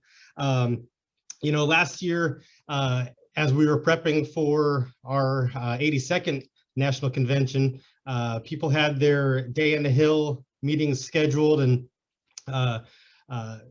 Craig Carter reached out, and he had a whole docket of meetings scheduled for Day on the Hill, and obviously those were canceled because of COVID. But Craig went and contacted all of those folks that he was supposed to meet with on Day on the Hill and turned those all into phone calls. And he met with both of the senators and several different representatives from Virginia, and looped the national office in on that. Todd and I jumped on some of those conference calls with him, and we were able to do those together. One of the calls yielded a new co-sponsor for the FAIR Act, which is the annual bill that's introduced to provide a fair pay raise. And so that's just one area of Day on the Hill being turned from walking down Longworth or Rayburn House office building and doing it via phone call. Linda spoke last night about her experience and Chapter 11 and Chapter 396 and some of the calls they had that made one of those COVID-related bills to protect annual leave. Because of an FMA call, it made that bill bipartisan. That's a big deal. When you're sitting in my shoes and in my chair, and we're always trying to make legislation bipartisan and try to get it and move the needle on things, that's a huge deal. And so that advocacy really makes a difference. I can tell you my last Hill meeting was on, as in terms of me actually on the Hill having a meeting, was Thursday, March 12th, 2020. The reason I know that's because Friday the 13th last year, almost a year ago, is when everything shut down and we started quarantining. But the show goes on. I do my job, most of it from here or my office at home where I was last night. We do it via email. We do it via a phone, Zoom and Teams and all of those tools, right, that are out there. And so we just briefly want to give you some tips and tricks and best practices, some do's and don'ts. First of all, before we get to the grid, if you have any concerns, you don't know who your member of Congress is or how to get in touch with them, you can go to house.gov or senate.gov and punch in your zip code, and that'll pull up who your member is. If you're still having problems, reach out to the national office, contact Adam or myself, and we're more than happy to help identify not only your congressmen or your senators, but also we can drill down even further and give you specific staffers. But that first tip: prepare, do your research. It's like anything, right? The more you prepare, the more you're ready to go.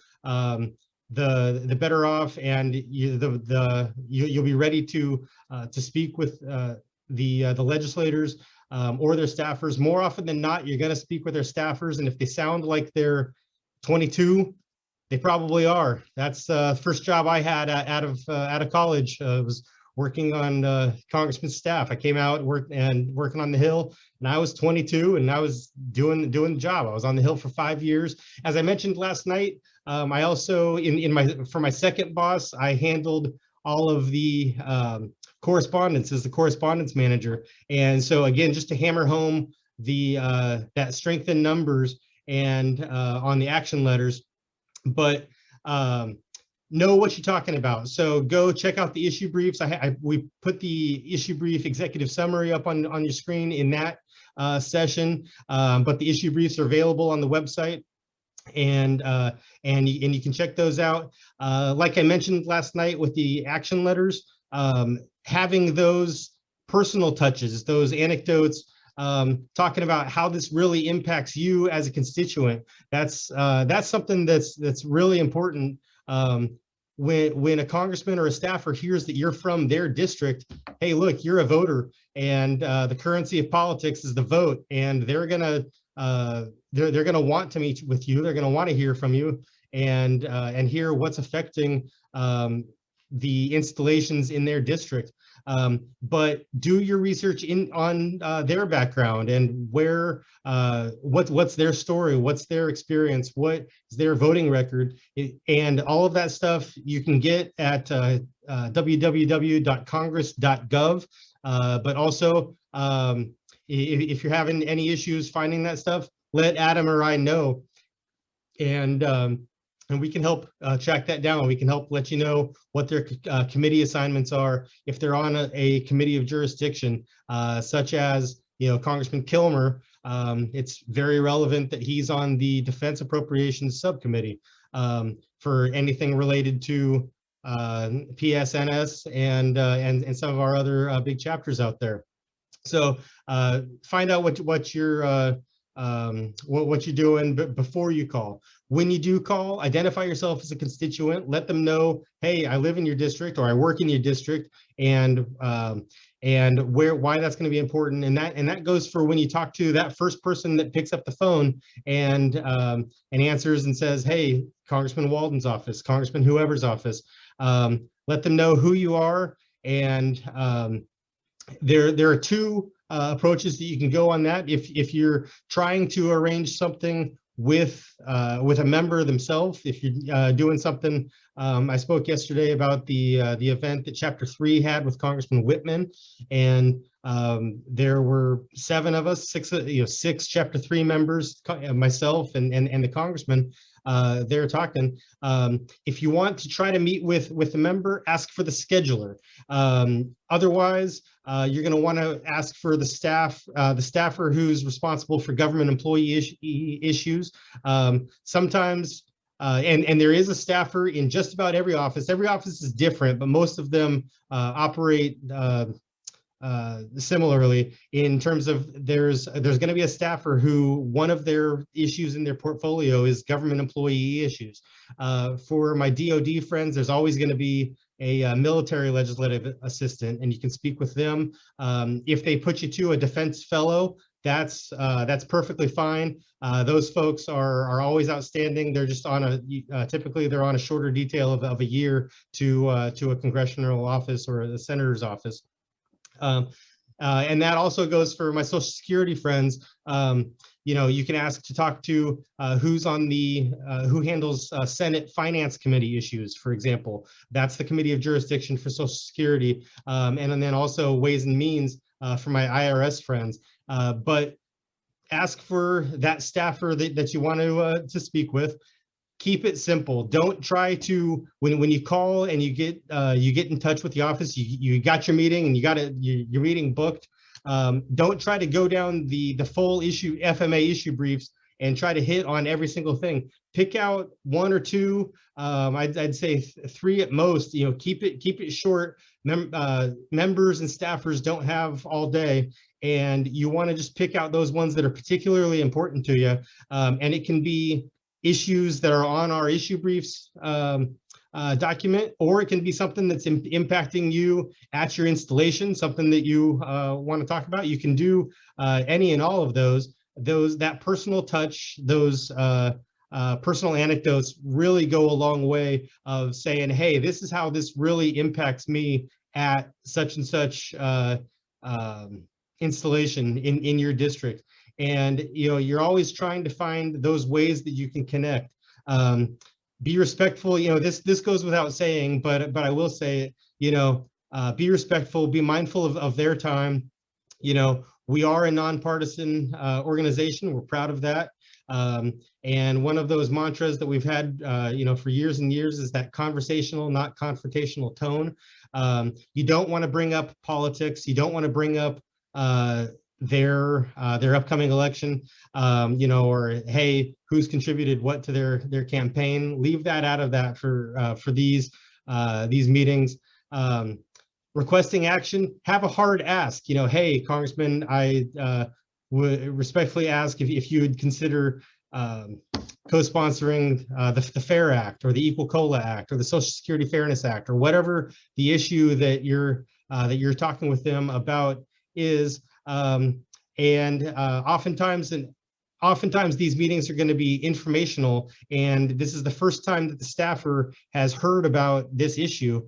And so oftentimes your meeting is going to be educational, but leave that with them. And you still want to try to find some kind of ask to leave things with, and then always say thank you. Follow it up with an email to thank them for their time and establish those relationships. I think a lot of FMA members, in some ways I'm sort of preaching to the choir, but for the others who've never done this before, it's one of those things that if you have that call or that Zoom meeting and you develop this relationship, you can stay in touch, and you get to a point where they're going to be reaching out to you without without the staffer, you contacting them. They'll reach out to you and say, hey, what's your chapter saying, or have you heard about this? And I hear all the time about FMA members who develop those kinds of relationships with their congressional offices, and nothing pleases me more than hearing about those relationships. As always, we are here to help guide you, to answer any questions that you have. And this document that we're looking at, there's a whole second page of common scenarios of what you might hear when you're meeting with somebody. Again, you might be meeting with somebody who's familiar with FMA, but they've never really heard of the issue, and they'll say, hey, thanks for sharing that with me. I'll be sure to share this with the senator or the congressman. And what you want to do is establish that dialogue, an ongoing thing, so that next week, next month, 3 months from now, you can reach back out and see where things are going. There are others who've never heard about folks, or they've just stepped up and taken a role with a congressman, and so they haven't even heard much about any of our issues. This is another educational type meeting. Excuse me. And you just want to describe how it impacts them and why this matters. If there's an issue that's impacting Puget Sound Naval Shipyard, Congressman Kilmer is going to want to know about it, because it's a huge employer in his district. And that goes for my friends at McAllister Army Ammunition Plant in Oklahoma, and just folks across the FMA spectrum. You're going to have meetings where you meet and you maybe Craig talks to that member that member's office that he spoke with last year, and maybe he's already a co-sponsor of that legislation, and they're going to say, hey, yeah, we're on board with you, and actually my boss co-sponsored that bill. You say thank you and just kind of reiterate those positive impacts and keep that relationship going. The one that I just really briefly want to hit on is that faux for now, because not every member is going to agree, and I'd say that about our closest friends, whether it's Mr. Kilmer or Jerry Connolly from Virginia, and even our closest friends in Congress, nobody agrees with us on all of our issues, and so you're going to have those meetings where you run into some opposition.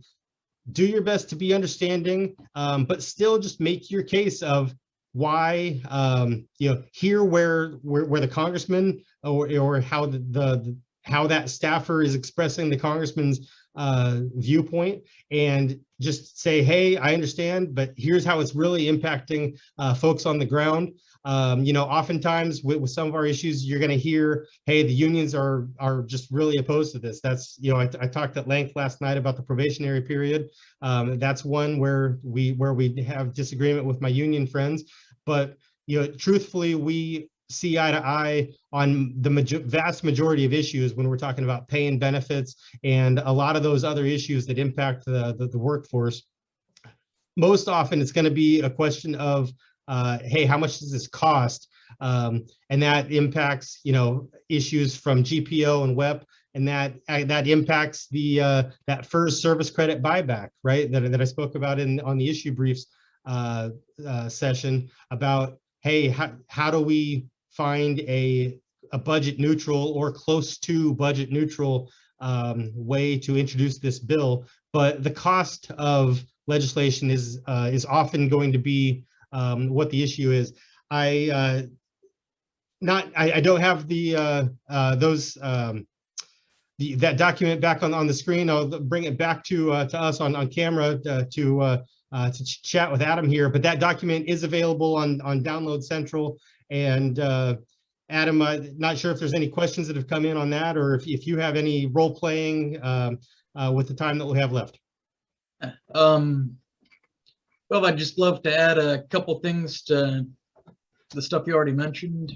So the first is that I think it's important to remember that as the corollary of the foe for now, where someone like Connolly, who might be opposed to us on an issue like, say,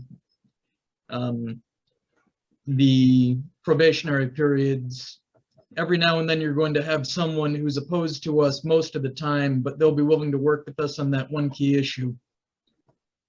Congress is weird, and every now and then Bernie Sanders and Ted Cruz are going to find that bill that they both want to co-sponsor. And so I think it's really important to, even if your legislator isn't someone who's worked with us ever before, don't write them off. Remember that just because they haven't been our ally in the past doesn't mean that this isn't the issue that makes them aware of us, or that even if they're never going to be our friend in general, that they won't make an exception for this particular piece of legislation. The other thing I would add is that one of the major things to keep in mind with advocacy, and that's what we are, we're an advocacy organization, is that legislators are human beings, and they only have so many hours in the day, and they're only an expert on so many fields. So that means that they have to find shorthands. And for some legislators like Derek Kilmer and Jerry Connolly, if FMA is in favor of something, that means that they are going to give it a very strong look, because generally speaking, they know that we have good reasons for supporting the stuff we support. It's never going to be 100% guarantee, but if you can build those relationships like Greg was talking about, and make sure that whenever something affecting feds comes up, one of their first thoughts is, what does FMA have to say on it? Because they trust us and know that we never lead them wrong and give them good advice. That's going to be worth more than all the campaign contributions in the world. I think that's all the time we have available for this, and we're running slightly behind. Greg, do you have anything to wrap up with before we go to break? So I did just like to say, just very briefly, if you do meet with your legislator, again, please reach out to Adam and myself if you have any questions on how on getting connected. After you have those conversations, I would just ask, please circle back and let us know how it went. That'll help us at the national office with how we operate with that member of Congress. And it can be as simple as just a quick email of, hey, I met with so-and-so, and this is what we talked about. We also have, and this is a hard copy, but it's available on the Download Central. It's a feedback form that just has, hey, this is who I met with, and this is who I talked to. These are the issues we talked about, and this is how it went. They were receptive, or hey, it was 2 minutes and they were opposed. Even that's helpful. That helps shape how we proceed. So appreciate your time, and don't hesitate to reach out if we can be of any assistance. Thank you, Greg. We will have a short break, and when we come back, we will announce the FMA-PAC award winners.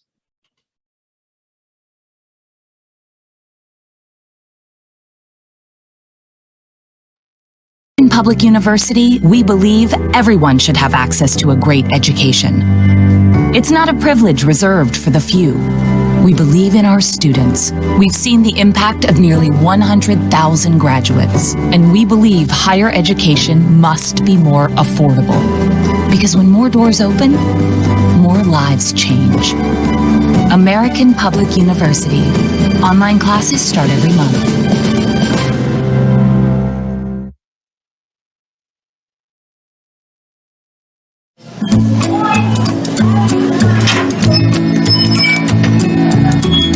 Discover how to make your life easier with mail order prescriptions. La la la la la la la la. La la la la la la la la. Urgent care can be less expensive than the ER. Michael, are you okay?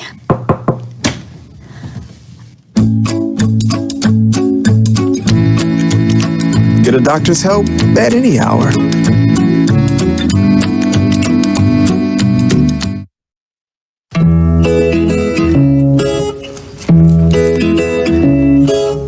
Find out what vaccinations are covered under your plan.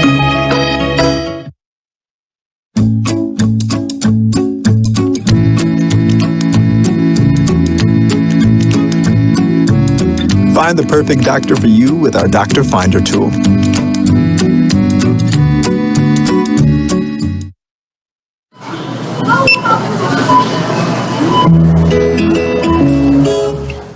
Find out what care will cost before you go to the doctor.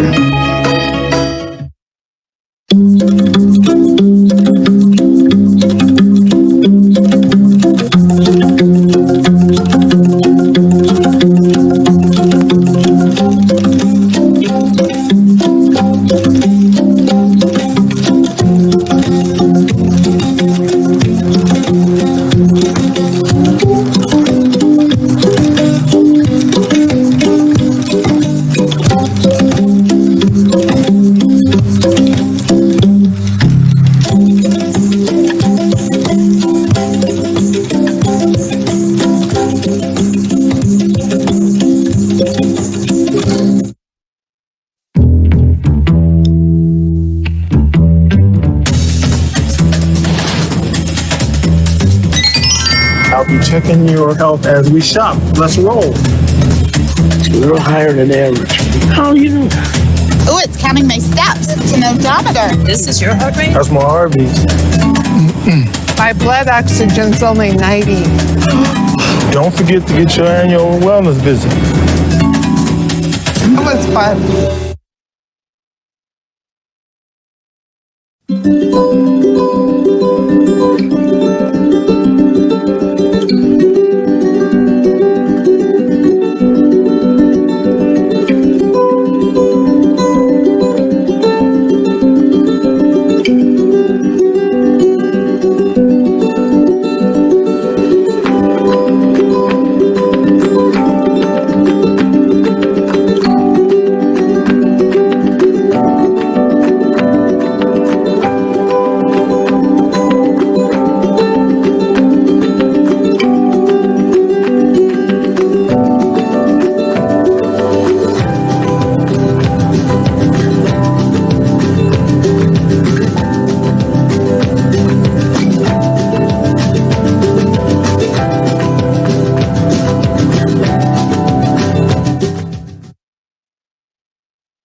Retirement is on the horizon.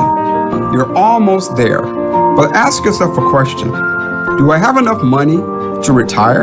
And how much will I need to maintain my lifestyle? Do I know all the benefits available to me? What about my health and life insurance options?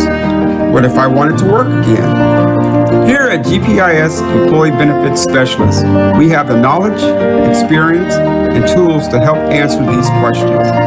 We offer free consultation, which includes a complete breakdown of your federal benefits now and what your benefits will be in retirement. We can show you how to maximize your retirement income with safety, security, and growth opportunity. Please contact us and make your road to retirement truly the golden years.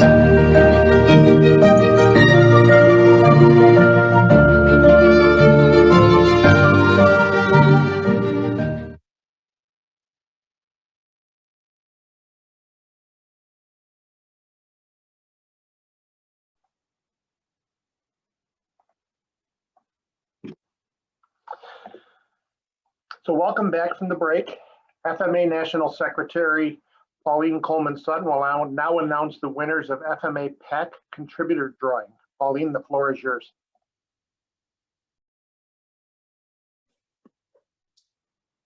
Thank you, Ron.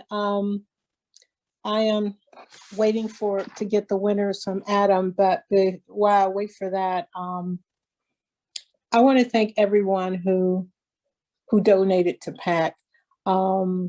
Greg and Adam just illustrated to you the importance of getting in and getting those meetings, and it's crucial to the bills that we want to pass. And so we couldn't do it without you. So thank you so much. But before I announce the winners, one of the things that I want to remind you, we got a ton of gifts from the regional directors on behalf of their chapters. And so you'll be hearing from those directly. If you want one of those prizes by the end of this week, you'll hear directly about those things. Still waiting for Pauline. Yeah. Winners should have been emailed to you about 3 minutes ago. Okay, still waiting to get that. I haven't gotten that yet.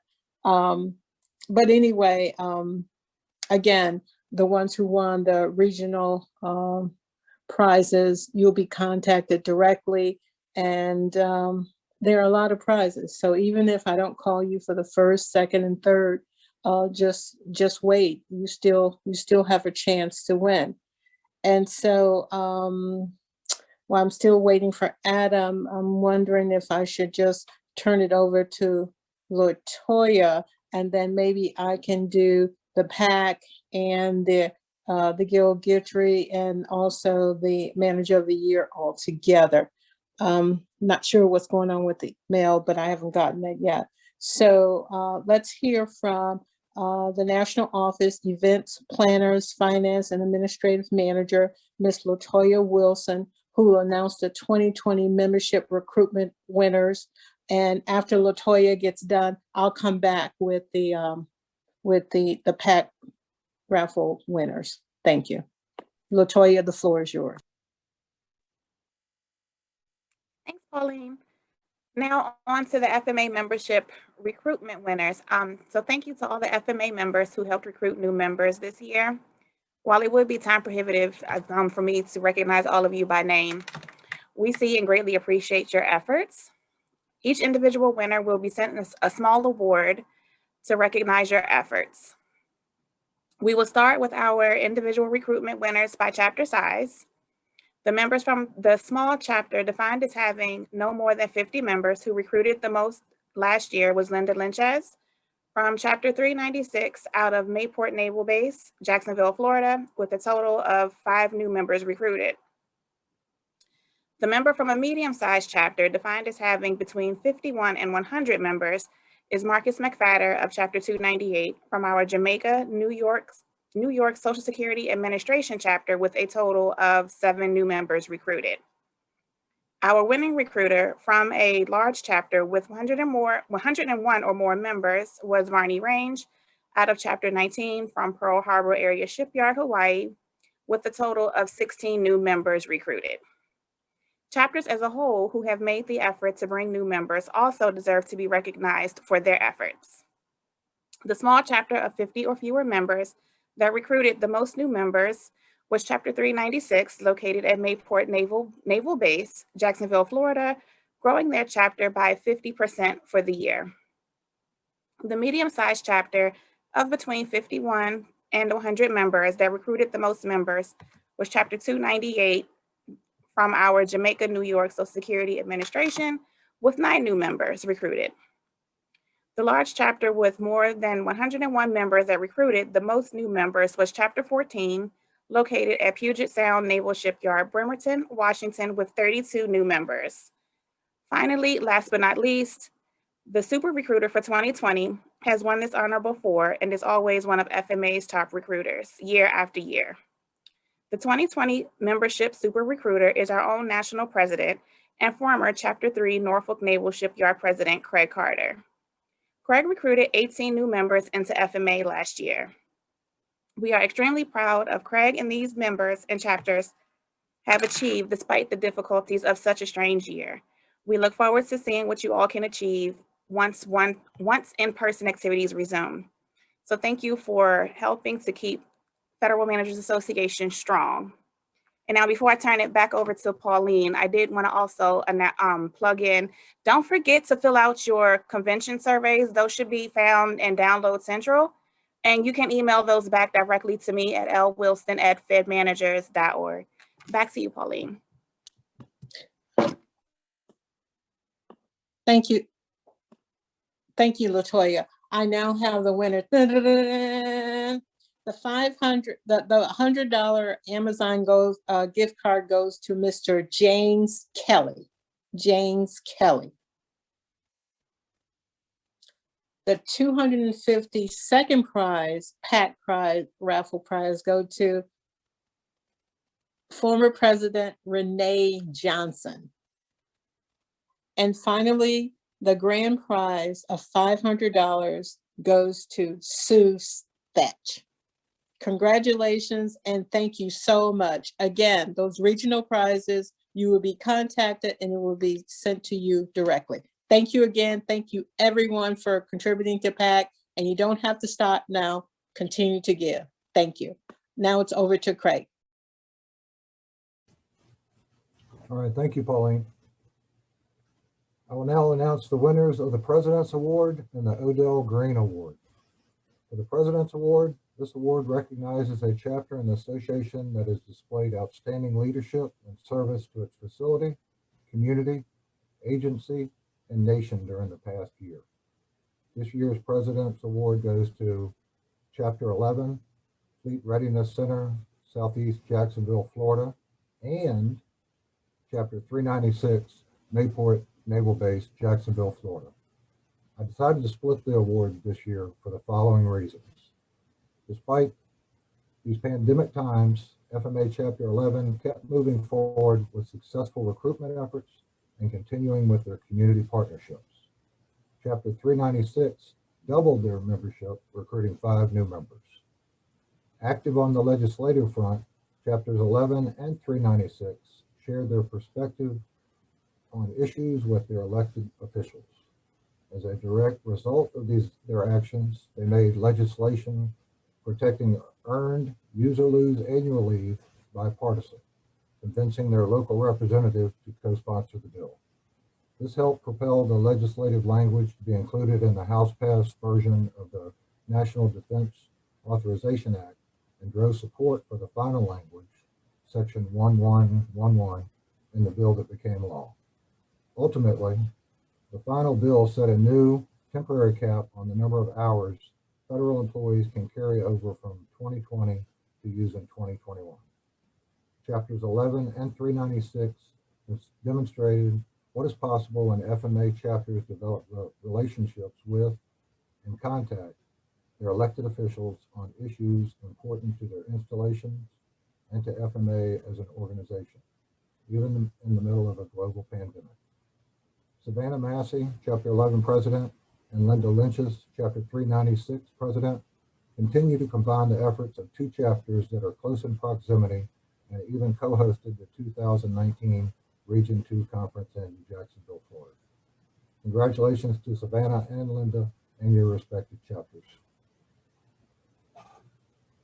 Next, I will announce the award for the Odell Green Award. This award recognizes excellence by a member of the executive board in the preceding year.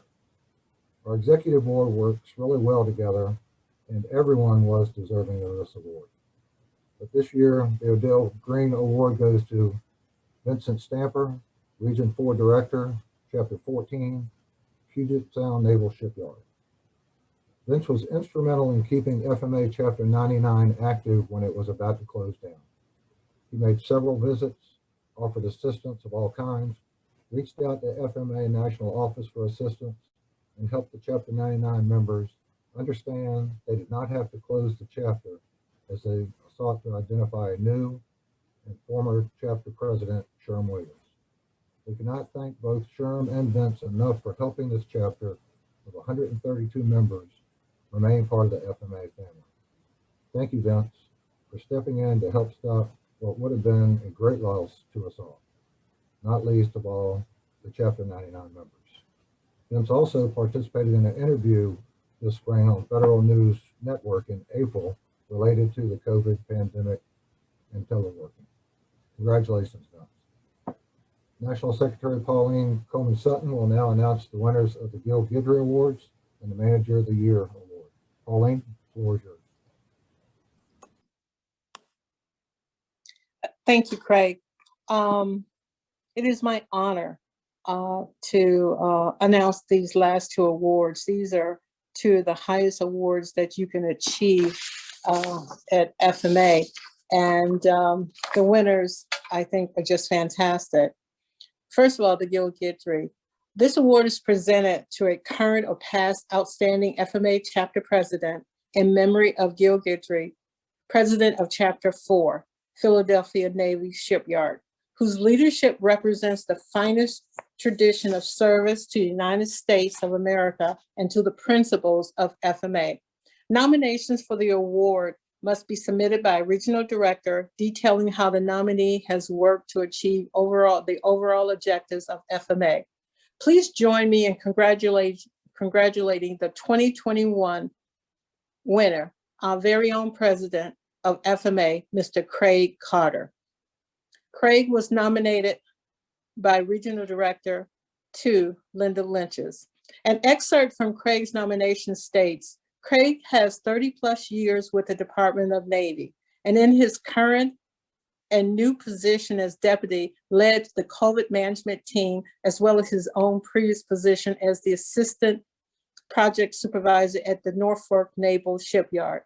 Craig strives daily to mentor and lead the workforce through challenges and process improvements and opportunities. His core character reflects a desire and drive to assist and improve the workforce from many perspectives and increase the efficiencies through effective change. Thank you again, Mr. Craig Carter, our winner of the Gil Guidry Award for 2021.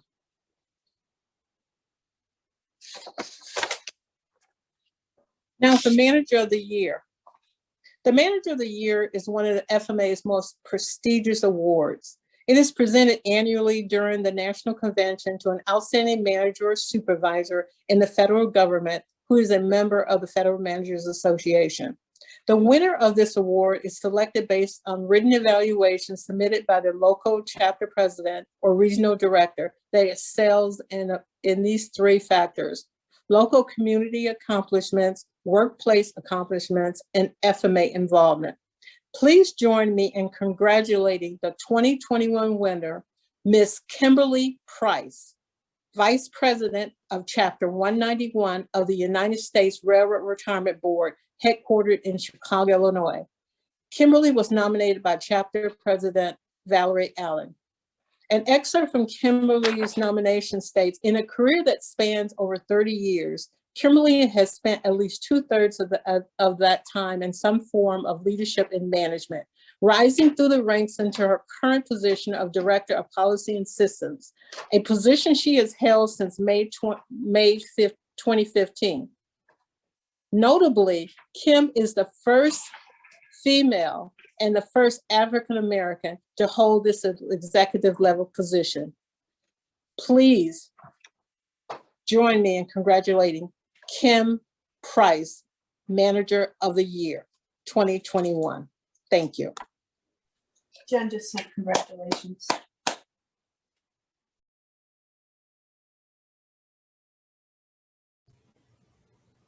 All right. Thank you, Pauline. And thank you, FMA family, for attending our 83rd National Convention. Our membership is what makes FMA a powerful force on Capitol Hill and across all of the federal agencies and departments. So it is important that we continue to build our association. Every person eligible to join FMA should be afforded the opportunity to do so. And it is our responsibility to make sure that we are providing that opportunity to the best of our abilities.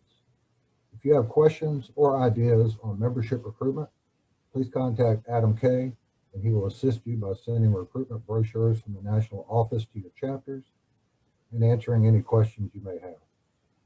While our national office does a fantastic job keeping us up to date on what is going on in DC with the FMA Grassroots newsletter, and we also frequently publish articles in the fedmanager.com publication. Chapter leaders should keep their membership abreast of what's going on within their commands or agencies, within their communities, and happenings at the chapter level by sending emails and/or newsletters. If you need help starting a chapter newsletter, there are examples of several different chapter newsletters on our webpage at www.fedmanagers.org. And I'm always happy to help with that effort as well, and can be reached at fmacraig3@gmail.com. If you need help setting up meetings or teleconferences with your elected representatives, please reach out to Greg Stanford for assistance. Greg will also be pleased to join your teleconferences with your representatives. We have also conducted several monthly Zoom meetings this year, one on teleworking and the other on our issue briefs, and we will continue to do so in the future.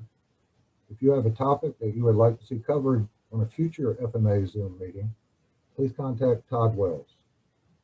I look forward to seeing as many of you as possible in person at our convention next year.